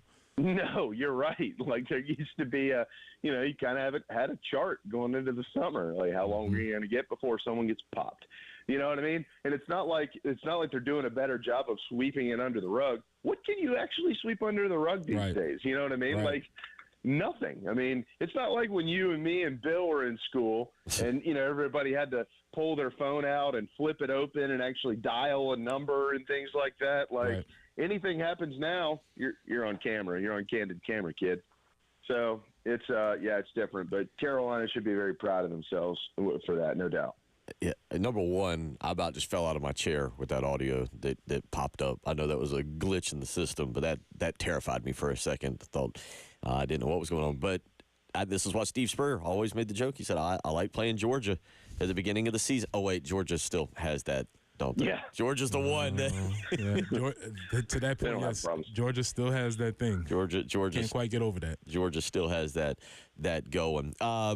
Jamie, before we let you out of here, thoughts on this coming weekends? We'll go positive. We'll stay positive here. Thoughts on Ashley Chastain Woodard and softball this coming weekend against Elon on Friday, and then hopefully North Florida, Virginia on Saturday in the winners bracket. Yeah, if you've looked around the league this year, you've seen environments that have been built over time. Arkansas, LSU, Oklahoma, Texas. These places have elite environments in college softball. The time is now for South Carolina to start building the same thing in Columbia right now, this weekend. It's easy to sell it out. You're talking, 2,400 people. Sell that thing out and give these young ladies what they deserve, which is an outstanding atmosphere that hopefully gets them into a super regional, and then you can sell it out again because you're going to be at home as a top 8 national seed. Just looking ahead for those interested, Friday, supposed to be warm, 90 degrees, 6% chance of rain. Saturday, I believe, overcast, if I'm reading this right, 84 degrees with a 23% chance of rain. And Sunday, 83 with a 19% chance of rain. I know that's ways off, but should be great weather to get out to Beckham Field and support the softball club and give them their props for everything they've done. Softball team should be a lot of fun. Jamie, we always appreciate it when you take time to join us. Obviously, baseball a little difficult to talk about, but we got through it. We got through it. They got one more series and then the SEC tournament.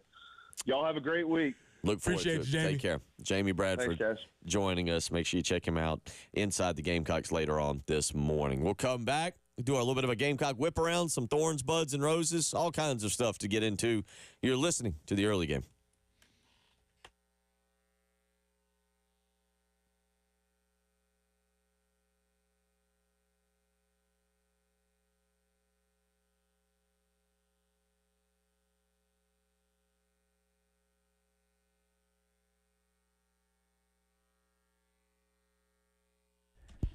Hey, this is Preston from Midlands Landscape and Lawns, and Paul Romenstein, proud owner at Midlands Landscape and Lawns, has one question for you. Are you going to let those weeds win this summer? The Midlands Green Treatment Program feeds your lawn and wipes out those weeds for good. The Midlands Green Treatment Program delivers professional fertilization that nourishes your lawn while eliminating those doggone weeds. They treat you like a neighbor because they are neighbors, and they live and work right there with you. So take back your yard and be the lawn MVP of your block. Visit hateweeds.com right now. That's hateweeds.com. Or call 803-356-8080. That's 803-356-8080. Preston Thorne for Midlands Lawn, Landscaping, and Lawns.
I-26 westbound there at exit 119. Slow down, but should be moving a little more quickly here shortly. I-26 westbound before exit 85. The right lane is blocked. I-77 northbound at Killian Road. The right lane also blocked. Highway 1 at Cox Ferry Road, an accident there. I-26 eastbound at exit 91. Still working on that earlier slowdown. I-126 westbound before Greystone Boulevard. And I-77 southbound at exit 24. So a lot of accidents out there this morning. Standing water, a distinct possibility because of how heavy this rainfall is. Rain's going to continue today. Could see some heavy thunderstorms coming in later on. 74 for our high. Some scattered showers tomorrow. 81 for the high. Right now, 68 and rain.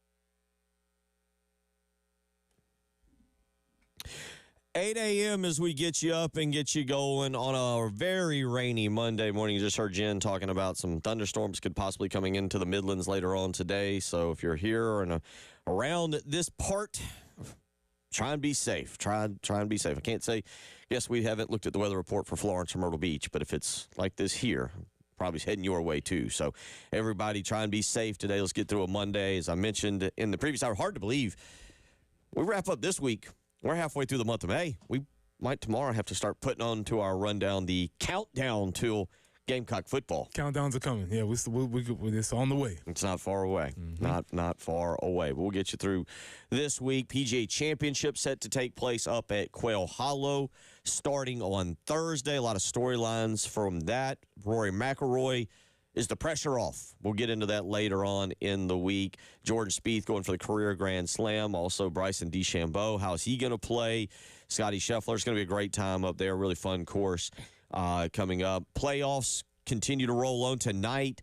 Hurricanes and Capitals. And we'll probably catch up with Patrick Pratt on Wednesday just to get an update on where he stands. Yeah, you got to catch up with him. We got to make this happen, especially since your team is above and beyond and about to win the series. You got to do this. I like my positioning here. Okay. I like my positioning on this. So we'll do that in playoffs tonight. Also tonight, Knicks, Celtics, which has that been the best NBA? Here's the thing. You and I are getting older. We do a very early morning sports talk show, staying up for these 10 p.m. playoff basketball games or hockey if you want to go. Some of the hockey stuff's been really good at 10 o'clock. We have not been doing that. Yeah, that's a tall task. That's a tough order to happen on that. So that's probably not going to happen when we do those things. But we will see, because I'm interested to see whether or not the Warriors can bounce back. We're going to see whether our guy Draymond can stay in the playoffs because apparently everybody has it out for Draymond. It's just tough. It's How tough he being lives, Draymond. we'll never know, right? It's just tough. It's just can't believe that Draymond would get caught getting a technical foul. So I believe he's 2 away from the threshold, which I'll take the over on that.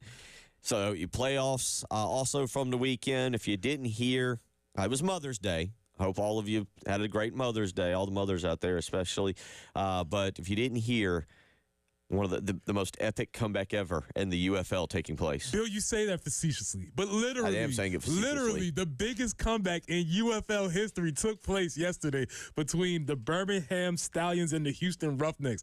My Stallions were down by 25 points at the middle of the second quarter. They went on to score 27 consecutive points, not unanswered because there was some points. They scored 33 to total, but they went on to score 27 consecutive points to get the win and put themselves firmly back at the top of the UFL table. So there's the UFL and the XFL. The top 2 teams qualify in each division. They put themselves back at the top. They are directly going on their way to a fourth championship. They back to back to back. Now, mind you, Bill, they're doing this with their 4th string quarterback. A guy that Skip just called on this week and was like, hey, man, I know you played for me back in 2012. He played for him in 2012. They pulled him straight out of the grocery department. He called him and said, "Come on, man, you need to come. We need your work." He came in there. He wins the game. Big win. I also pulled the move on my mother, and I told her how old Skip Holtz was. Oh. The math didn't work out for her. She could not. Couldn't Get that together. I told her that Skip Holtz is now the same age as Lou Holtz was when he was my coach, and she could not. That was hard for her to digest. Yeah, it was hard but also, to be fair, Lou has always looked like he was 80. It's true. He came out of the womb looking 77. And Skip looks good. Skip is doing well for himself. Skip looks good. Skip aged well. Skip has aged well. So, yes, we did watch the UFL, the Birmingham Stallions, stallion up, Bill. I look forward to the 30 for 30 documentary on the Birmingham Stallions' incredible run through the UFL. Just transitioning. That's just me. 803-404-6100. Let's get to the phone lines. Ray wants to weigh in on baseball. That'll lead us into our Gamecock whip around. But go ahead, Ray. How you doing this morning? Hey, guys. Good morning. Good morning. I tell you, it's just been a rough year on baseball, this season. Well, it was after the Auburn series, and one of the reporters, they asked Coach Maneri, well, Coach, it's been a rough season. Is there anything you want to say? And whether Coach Maneri knew it or not, he did his best impersonation of Homer Simpson, because when the reporter asked him, well, anything you got to say, Coach Maneri went, "So."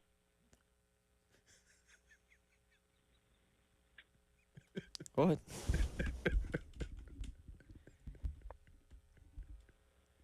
Is that the end? That's it. Yeah. Okay, all right. You got to put humor in something when it's not going good, guys. Very true. Appreciate Good it. phone call. All right. Thank you. That's the beginning of our Gamecock whip around, sponsored by Mid-State Roofing. Oh, yeah, Gamecock baseball. Okay, we'll just get that as the we need to get that the sounder. Gamecock whip around, sponsored by Mid-State Roofing. If you got a leak, let Mid-State Roofing take a peek. All right, that was the bad of the weekend. There's good though. Gamecock softball. We talked about it. How about this? Hadn't hosted a regional since 2018. Hadn't finished inside the top 10 in the SEC since 2018.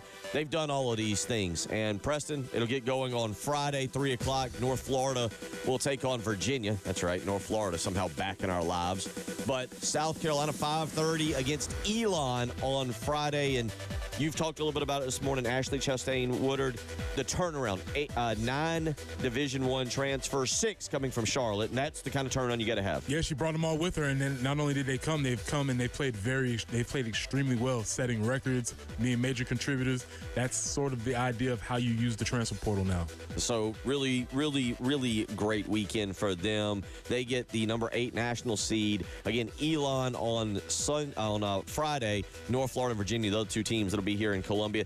They are matched up with the 9 seed UCLA. So should South Carolina advance, should UCLA advance, UCLA, the Bruins, would be making their way here to Columbia next weekend. Also coming up this week, South Carolina's men's golf team.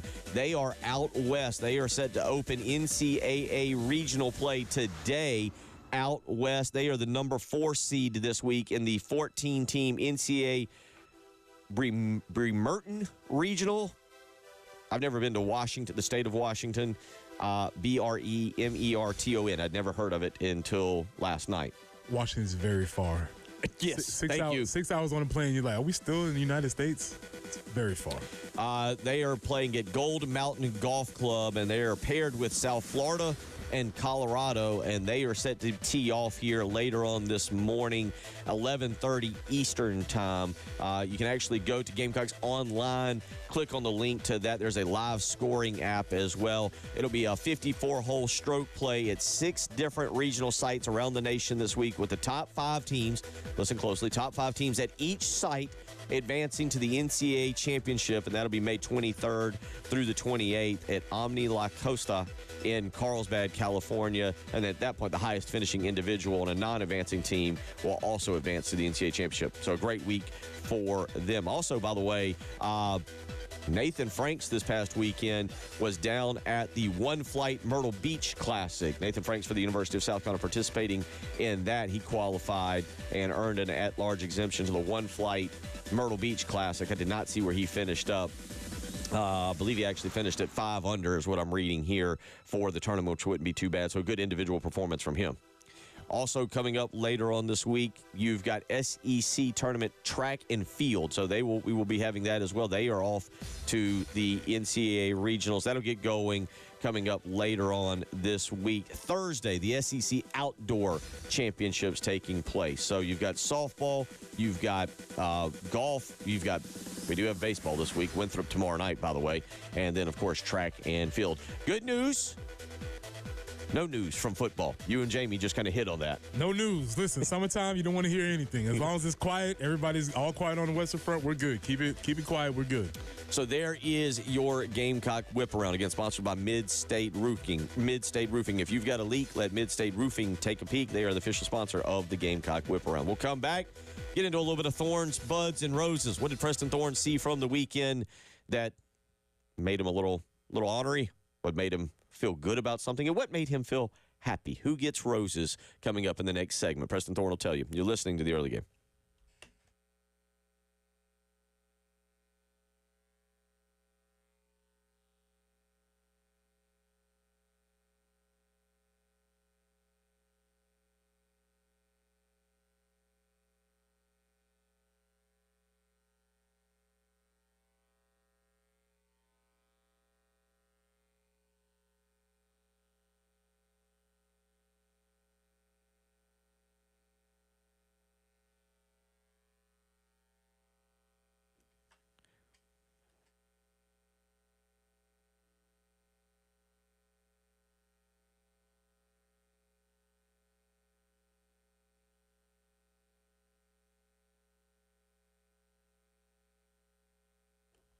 Bill Gunner for Mid-State Roofing. And on a day like today, I hope you have already called Mid-State Roofing and that home of yours has a nice maintenance contract. Hopefully Mid-State Roofing has already come out and designed and installed a bonded system with a protective guarantee that today is keeping your operation dry and running long into the future. Whether it's your home or your business, whether it's hospitals or high-rises, manufacturing or industrial, again, Mid-State Roofing's goal is to design and install a bonded system with a protective guarantee that keeps that operation dry and running long into the future. But what makes them stand out is 24 hours a day, 7 days a week, Mid-State Roofing is there to help you. So you could have called them when I mentioned it earlier at 7:12 or at 8:11 this morning. You can give them a phone call. You'll speak with an on-call technician or a Mid-State Roofing employee. Just make that phone call, 803-356-1919. Again, that's 803-356-1919, or you can visit them online, midstateroofing.com. Give them a phone call. Tell them Bill Gunner sent you.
I-26 eastbound at St. Andrews Road, there are reports of flooding along there. The exit ramp is currently blocked. So that's I-26 eastbound there at St. Andrews Road. Also an accident, I-126 westbound before Greystone Boulevard and I-77 northbound at Killian Road. And there is certainly the concern of standing water across the Midlands. A lot of rainfall today. Heavier thunderstorms could be rolling in a little bit later on. 74 for the high, some scattered showers tomorrow. 81 for the high. We have some light rain currently, and it is 68 on 107.5 The Game.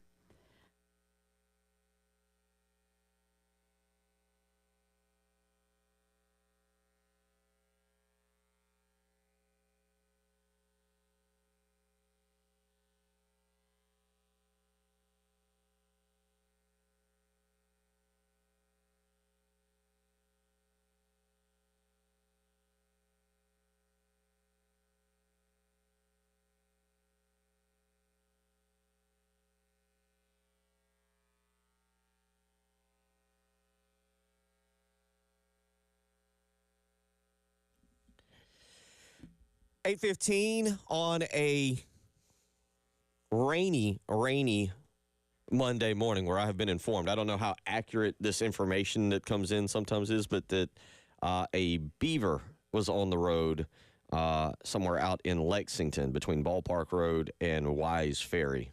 Preston, does that sound even accurate? It sounds like a prank call. Prank text? Prank text. Okay. Sounds like prank text.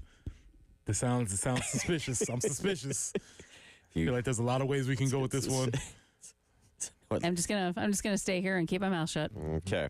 So be careful out there because, you don't know what, as Jen said, standing water. You don't know what could be in the water there if you're driving through. 803-404-6100. Let's do a little bit of Thorns, Buds, and Roses. It's time for Thorns, Buds, and Roses with Preston Thorne on the early game. 107.5 The Game. All right, y'all. Thorns, Buds, and Roses. We started the month talking about May-cember. We're getting through this very, very, very begrudgingly. It's happening. We're doing all this. We've done graduations. We've done dance recital. We've done Mother's Day. The calendar is starting to slow down a little bit. We still have some end of the year activities. But most importantly, this weekend was graduation weekend for the college ranks. The University of South Carolina did have their graduation. So let's get the Thorns, Buds, and Roses for college graduation. We'll have the big high school graduation coming up soon. Thorns, there's only 2 graduations, Bill. I'll say this and I'll repeat this again. There's only 2. You can only graduate from high school and you can graduate from college. That's it. There's no graduations from kindergarten. There's no graduations from 5th grade. There's no graduations from 8th grade. Okay. There's no graduations to 6th grade. There's only 2 graduations, Bill. You can only graduate from high school and from college. I don't even count advanced degrees. Whatever.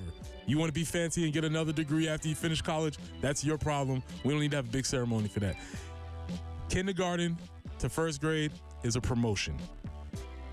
5th grade to 6th grade is a promotion. 8th grade to 9th grade is a promotion. It is not a graduation. There are only 2. I'll say it again. High school and bachelor's degree. Associate's degree also. I'll give you that one. Okay. Anything advanced past that, you want to get your master's, or your doctorate, cool. We're not Small party. Yeah. You can have a little gathering for that. Buds, hey, college students. Not quite the same feeling as high school graduation. High school graduation is fun. Everybody's going on. Everybody has these plans. What are you going to do? I'm going to go to school. I'm going to the military. It's all fun. I remember college graduation being like, whew, okay, this is real now. This is actual. I have to be an actual adult. I'm going to have to pay all my bills. I'm going to have to live on my own. Can't keep up with these shenanigans that I used to have. I remember a very pertinent sense of like melancholy over. It was fun. It was cool, but everybody was celebrating. Everybody's looking around like, this is great. Yeah. Buds.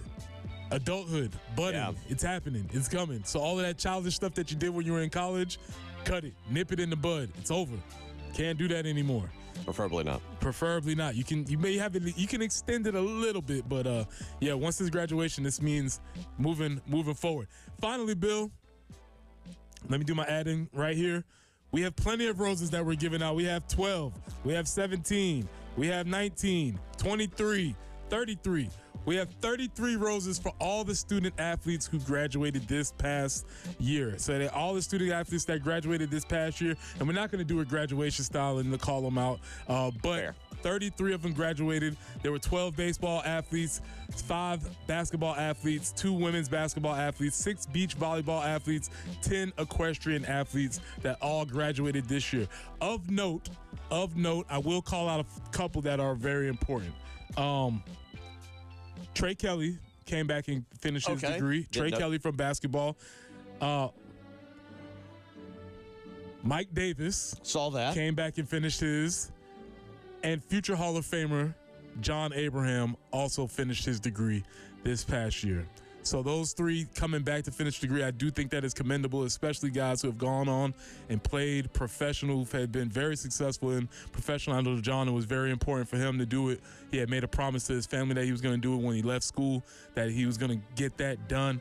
And so shout out to John Abraham for getting that complete. And there were plenty of other athletes. Our guy Benjamin Bosman Verdonk. He got law degree. Nice. Again, it's not a graduation, but I'll give him his props for a law degree. But plenty of the athletes did graduate. And if you remember, I know we lose sight of this all the time, of what this is, especially in the new era of what college athletes is. But the goal is to come and finish with your degree. And South Carolina's done a great job of doing that. They graduate their athletes at a high level, and this is the culmination of the student athlete experience, is to come and to finish up with your degree. Last but not least, Bill, we have one of the coolest traditions, and if you see it, if you're following social media, you'll see it when we reveal who Cocky is. Yeah, okay. Oh, I love that. It's one of the greatest traditions. I know other schools have things, I guess, but it is one of the coolest traditions to see who Cocky is. And this year's Cocky were Nicole Hurley and John Satay, I believe. I had the privilege of knowing who one of the Cockies was while I was in school. It was a trade secret. I had to guard it with my life, but I knew her because she was from my hometown, and so that was one of the cool things. So every year they get to reveal who Cocky is, and they walk down the aisles, and they get one last hurrah as Cocky, and that's one of the coolest traditions. So walk down the aisle with the big feet, the big feet, and everybody sees who it is. It's one of the coolest traditions that we have. So Bill, those are our thorns, buds, and roses for the college graduation edition. I saw the video that they put out of, I saw the big video, and I think everybody retweeted it. It was all over the internet of them celebrating at the college is different. The college graduation, because high school, you've grown up with all those people, the majority of them, and you know them, and so you're all in it. You're kind of in it together. I remember going down to Frank McGuire Arena for the high school graduation, and it's just, you kind of, like you said, that's more for you. It feels like the college graduation is more for the parents. The parents are like, aha, yeah, get in there and start working, buddy. Yeah. Lady. Off the payroll. Yeah, get off the payroll. yeah. That's a little bit sad. The high school ones, I think, more for, because, you're kind of like, all right, what are we going to do now? We're going to first week, we're going to college, I'm off to this place, I'm off to that place. Whereas, it feels like the parents are the ones smiling more at the college graduation, like, oh, okay. How's that wallet looking? You owe rent, huh? Well, good luck with that.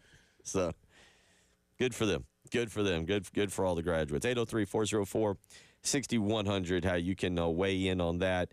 So, 2 graduations. That's the thorn. Yeah, that's the thorn. There's only 2. You graduate from high school and you graduate from college. Okay. Everything else, nah. There's no graduation from pre-K to kindergarten. It's not graduate. That is, I don't even know if that's barely promotion. You're just moving along. But it's become more of a celebration over time. Like you see the little cap and gowns and all the things. Let's not do that. Yeah. Let's not do that. Then the 5th grade promotion or whatever. It's 5th grade promotion. It's fine. I'll accept promotion, but it is not graduation. And they don't do they do 8th grade here? Yes. 8th grade graduation? Well, 8th grade, you move on to high school in a majority of the But they don't have a celebration. Like for us, they did. There was an 8th grade graduation, but I don't really remember that for my kids. Yeah, 8th grade promotion. They've done that for my kids when they leave a school. Like they leave from Centerville Elementary to whatever Ansley went to. Now, Ansley went to a couple different, like the way Gilbert was set up. Now Gilbert's got it more streamlined where it's basically all feeds into the middle school. But I've seen that kind of like a graduation of you're graduating from that particular promotion. School. Promotion. But, But yeah, I think that's what you get now. I got promotion. You. Okay. Not graduation. It's only 2 of them. Yeah, because it's true. I mean, you're graduating from school. Yeah, Curtis. Before that, you're continuing. Curtis weighs in and says military graduations need to be added. Only celebrate basic training. All the other schools, such as Airborne School, have graduations after only 3 weeks of training. They are needless. Good call. Good call. Hot Sauce Ross weighs. Addendum 3. Yep. Hot Sauce Ross weighs in and says I was in the commencement exercises 3 times before I actually graduated South Carolina. Had my party and family came to the first one, but took 2 more semesters to get things squared away. I only counted it 1 time. Get squared away. I'm sure what happened. Yeah, there's always that weird thing. It's like, yeah, he's walking, but he doesn't get his paper, or he's getting his paper. He's like, well, there's always some technicalities that come up. That was Megan in nursing school because she got her, I don't know, diploma or whatever in like June, but they weren't walking until December. And she said, by that time I'm working. Like, why am I doing this? Yep. David weighed in. Guys, I see beavers on the road all the time. Mostly they're not with us anymore. And we've got confirmation. Another texter said, good morning. Just letting you know that that is not a rumor. It is not just a beaver, but a bloated beaver in the middle of the road near Ballpark Road. He's been gone for a while. So, yeah. Rest in peace. Not with us for a while. 803-404-6100. We'll come back. Personally, I've had enough. Get out of here with this story. Preston Thorne, on the other hand, it's what a weekend. As the world, what were all those soap operas? As the world turns, Days of Our Lives, Guiding Light, General Hospital, still, and now One Life to Live, All My Children. Now you have Chapel Bill, Dad in. I'll tell you what. Before we get into all that kind of fun, should we give away some baseball tickets? Let's go. Yeah, let's do that. I think that would be a good idea. Fireflies versus the Green Jackets tomorrow night, 7:05. I think the rain should be out of here by then, but we have 2 family packs of 4 tickets, so 2 sets of those to give away. What callers do you think? 2 and 4. Okay, callers 2 and 4. 2 and 4. Okay, 803-404-6100 if you want to go see the Fireflies tomorrow night. That's some fun baseball. Yes. More entertaining. Yeah. Yes. Probably the baseball to go to in town right now. 803-404-6100. We will get into a soap opera segment regarding Chapel Bill when we come back. What is new? We'll tell you. It is the early game.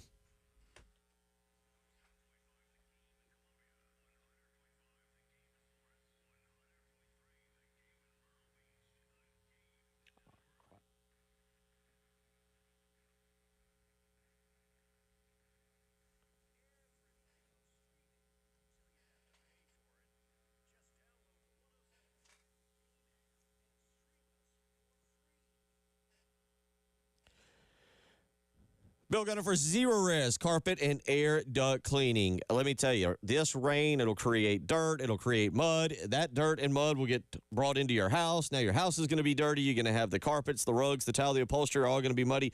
You don't want that. You don't need that. It's time to call Zero Res with their patented ZR water technology that scientifically keeps your carpets, your rug, your towel, your upholstery all looking insanely clean. And they do it without leaving behind any sticky, soapy residue or harsh chemicals. So call Zero Res today and take advantage of their May sale. Mention me, Bill Gunner at 107.5 The Game, and you can get 3 rooms of carpet cleaned for just $119. Give them a phone call, 803-262-4020, or schedule online, ZeroResColumbia.com. Again, mention me, Bill Gunner at 107.5 The Game, and you'll get 3 rooms of carpet cleaned for just $119. So make the phone call today. Zero Res, spelled backwards or forwards, is the right way to clean.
We do have a report of flooding there, I-26 eastbound at St. Andrews Road, where the exit ramp is currently blocked. So definitely be mindful of standing water today.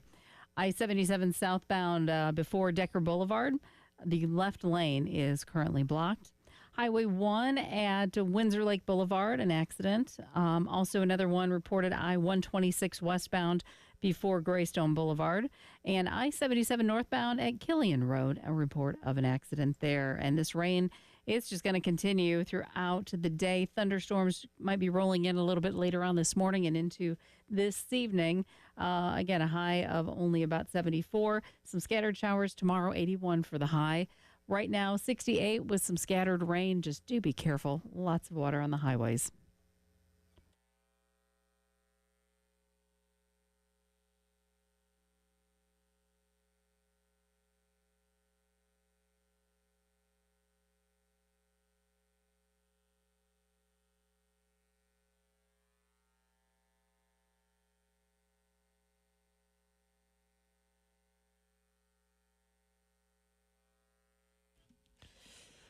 Hey, 32 as we roll along here on a very wet, very rainy Monday morning. Hope you're doing well as we get you up and get you going. Bill Gunner, Preston Thorne, Jen Jensen, and like most soap operas, you don't want to watch. It's annoying, but you just simply can't turn away. And I feel like that is what is currently happening up in Chapel Hill. Jen, hit the music. Bill, we had a big weekend this weekend in Chapel Bill. Previously on our show, Chapel Bill 27514, we had a lot of things that were going down.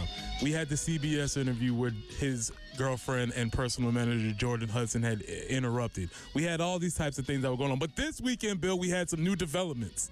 There were new developments in that Pablo Torre of ESPN reported from sources, 11 of them he stated, that Jordan Hudson was banned from North Carolina's team facilities, that she was no longer allowed to be in team facilities. That was a bombshell of information. And then after that, North Carolina came back and they said, no, in fact, Jordan Hudson was not banned. So there was a conflict of interest. But that's not exactly what they said, Bill. They said, while Jordan Hudson is not an employee at the University of Carolina Athletics, Jordan will continue to manage all activities related to Coach Belichick's personal brand outside of his responsibilities for Carolina football and the university. So they didn't not say that she was banned, but they didn't say that she was banned either. So, Bill, we have a conflict of stories here, which makes this get even juicier.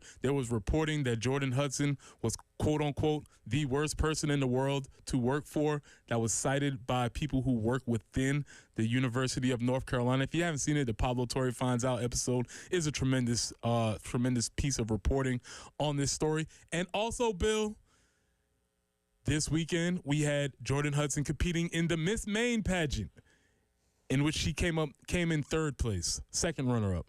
She came in third place, second runner-up in the Miss Maine pageant, and Bill Belichick was in attendance. Of course he was. Bill Belichick was in attendance for the Miss Maine pageant. So things are happening, Bill. This episode of Chapel Bill 29714 will continue. As you stated, Bill, will he make it to the first game? We don't know. This is why this is a great soap opera, because things just keep happening. And there was a lot of things happening this past weekend. Jen, what do you make of this? Like, you're banned from work. Not you. Jen's not banned. People are being banned from work. Mm-hmm. Maybe being banned from work. Mm-hmm. Too many distractions. I think that's where it's going to get to. And she may not be banned right now. There may be a soft ban where it's like, okay, Bill. The old soft ban, yeah. Control her. We're not going to make it public yet, but you need to put her on a leash. Well, she's not allowed to be copied on any emails. As she was previously copied on all of his university emails, she can be copied on his personal emails. Now, where's the difference between Bill's personal brand and his professional brand? I don't know. This is where it gets really, really, really tricky. But from the man who was famously known for eliminating distractions and doing your job, this seems like a radical departure from what he was as the New England Patriots coach. I want cognitive testing for him. Well, okay. I'll be the serious one for just a second here, because we talked about this with Paul Maneri at his age. Like, do you have the heart? And we just heard Jamie Bradford talk about, like, this doesn't sound like an easy fix for baseball. Does Paul Maneri have the heart to pour everything he's got into fixing this baseball program? Does it seem to either of y'all that Bill Belichick has anything invested in actually pouring his heart into North Carolina football, or is this just a setup to get? Is it Steven? Steven's the one. One of his two sons. Yeah, he has two sons that are on staff. I think it's Steve, the one that he is setting up, Steven, to be the head coach in waiting that he tried to have. Like, to be a coach now, to be a college coach, you have to fully be invested. We've talked Dabo Sweeney. You have to have energy. Shane Beamer are two guys, like, you see them. They're bouncing around. They're playing in golf tournaments. They're meeting boosters. They're recruiting. They're fundraising. I mean, they're doing everything. The only thing you're seeing Belichick do has to do with Jordan. The pictures on the beach, all the Instagram stuff. You're not seeing UNC stuff. And that's my point. Like, so I go back to this. Mark my words on this. This is going to get it very interesting, because a big part of Preston, Preston can speak to this better than we can. June is camps. It's camp month. It's official visit month. Now for Jordan, it's a different type of camp. It's summer camp because, she's a camp counselor. But no, kidding. Just because of her age. But which was also reported that they met when she was 19. And she's been trying to misrepresent her age. That was also reported. Oh. What do you mean misrepresent? Like, I didn't catch this part. This part gets that now we're really going down a path.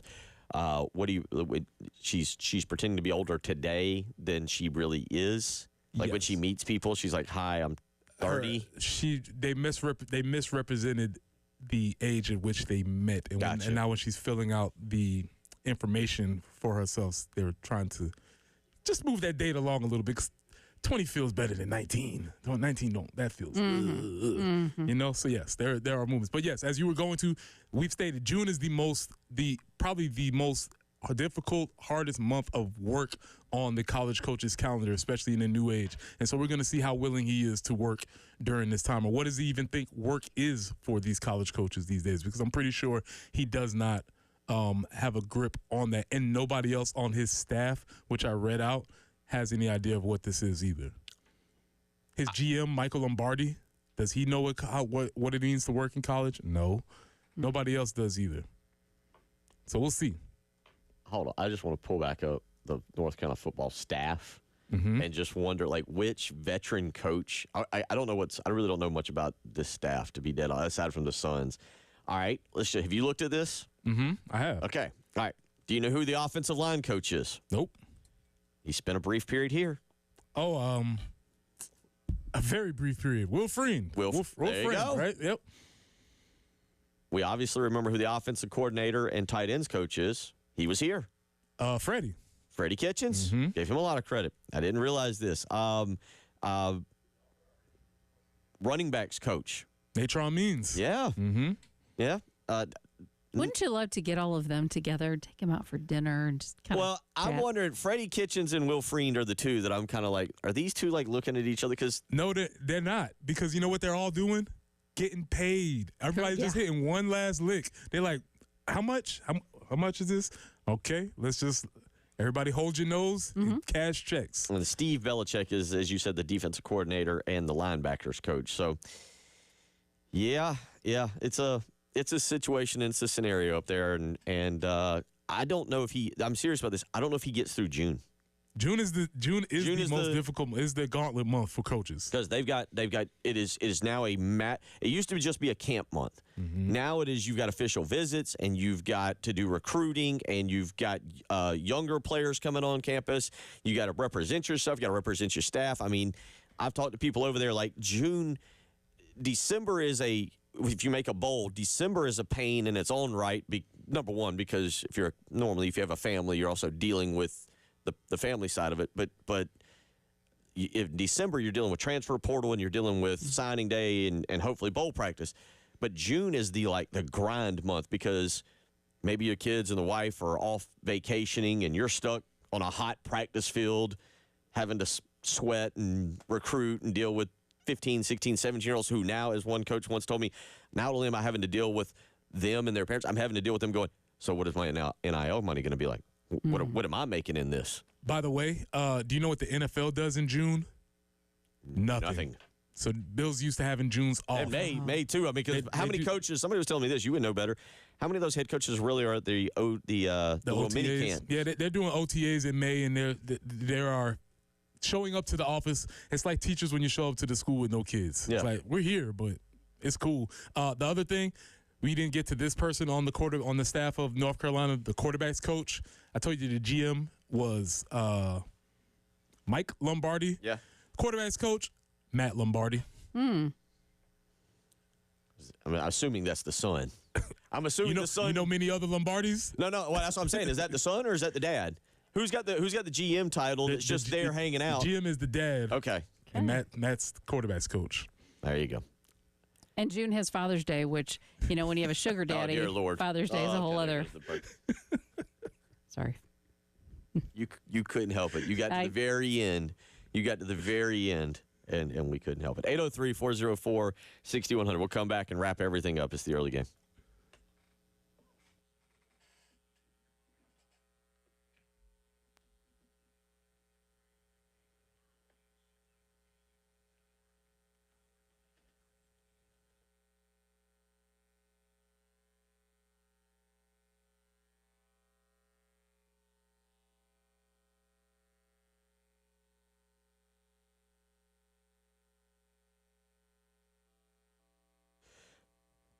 Bill Gunner for Love Chevrolet, I-26 in Harbison, between Lowe's and Frankie's Fun Park, home of the $1,000 low price guarantee. What does that mean, you ask? Well, it means you can actually shop other dealerships, take their deal back to the folks at Love Chevrolet, and they will top it, or they'll write you a check for $1,000. Hasn't happened yet, won't happen anytime soon, because at Love Chevrolet, there's a reason they have been in business since 1961, and that is because of the way they deal with their customers. They help you out. They think about what you're trying to purchase. They walk you around that 14 acres of brand new Chevys, and they find the perfect car, truck, or SUV for you, and then offer you an absolutely incredible price. Go find out for yourself. Again, I-20 in Harbison between Lowe's and Frankie's Fun Park. Let Love Chevrolet's incredible sales staff show you all the great Tahoes, Suburbans, or award-winning Silverados they have on the lot. Get out to Love Chevrolet today, and together, let's drive.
Big week.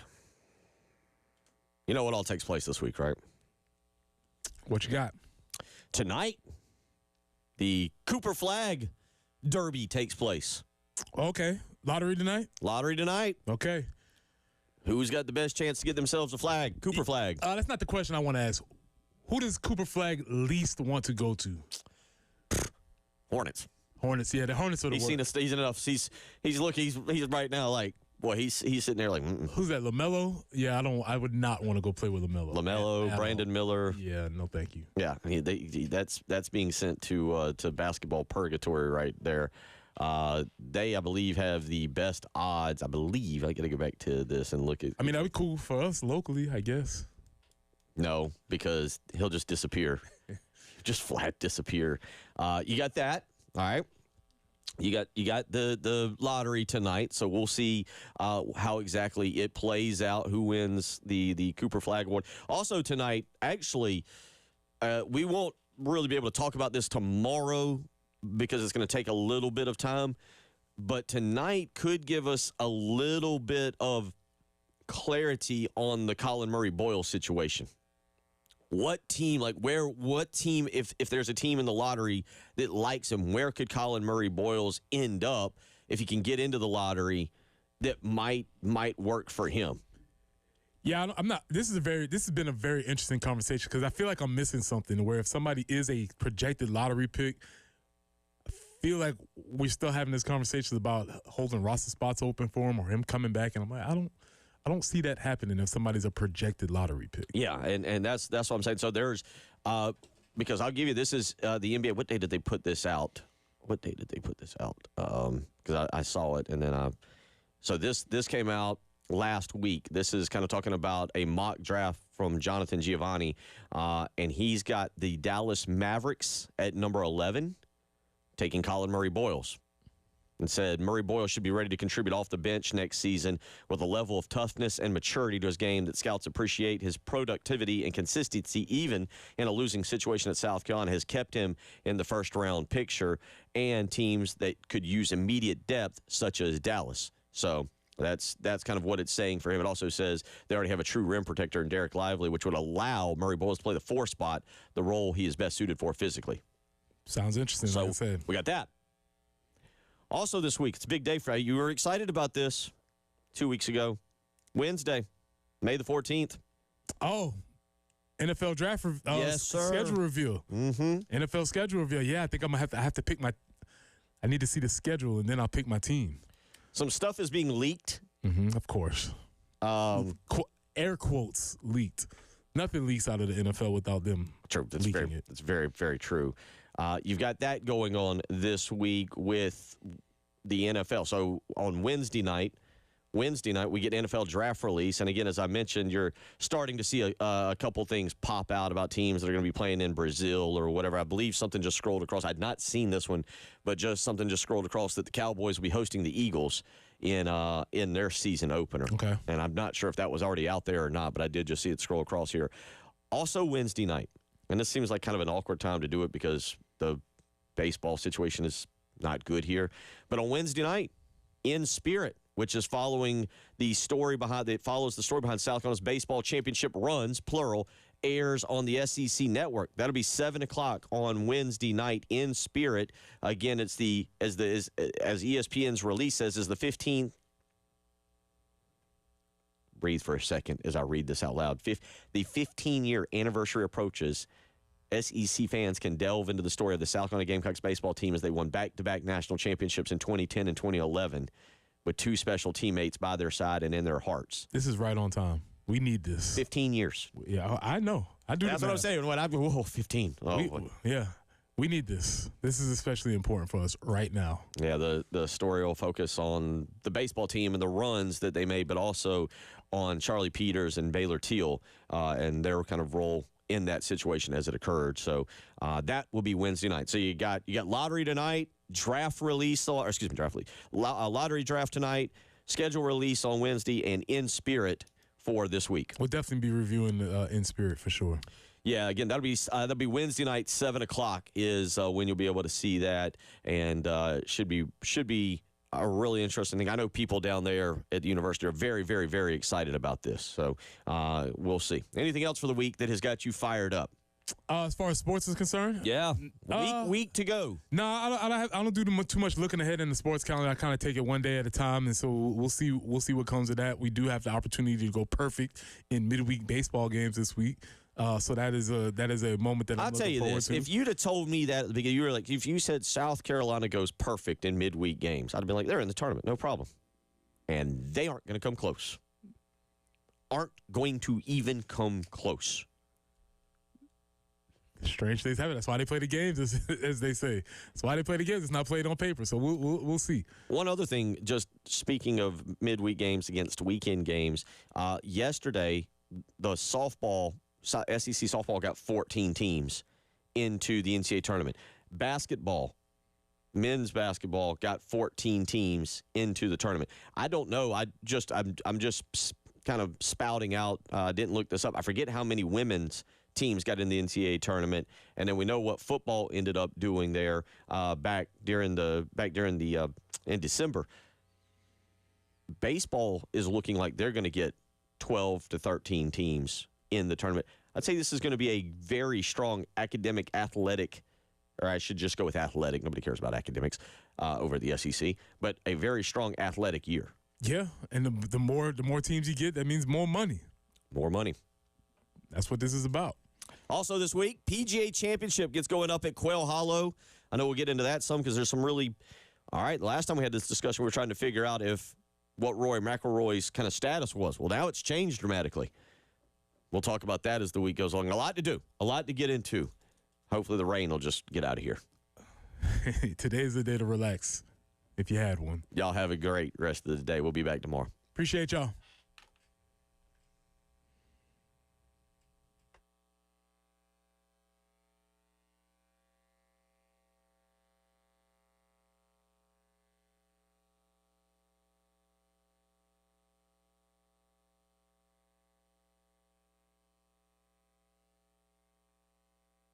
Bill Gunner for Old Timey Meat Market, where I tell you what, another phenomenal weekend. Boy, did Old Timey Meat Market come through on Mother's Day. Some delicious steaks. We had a little bit of shrimp, some salmon.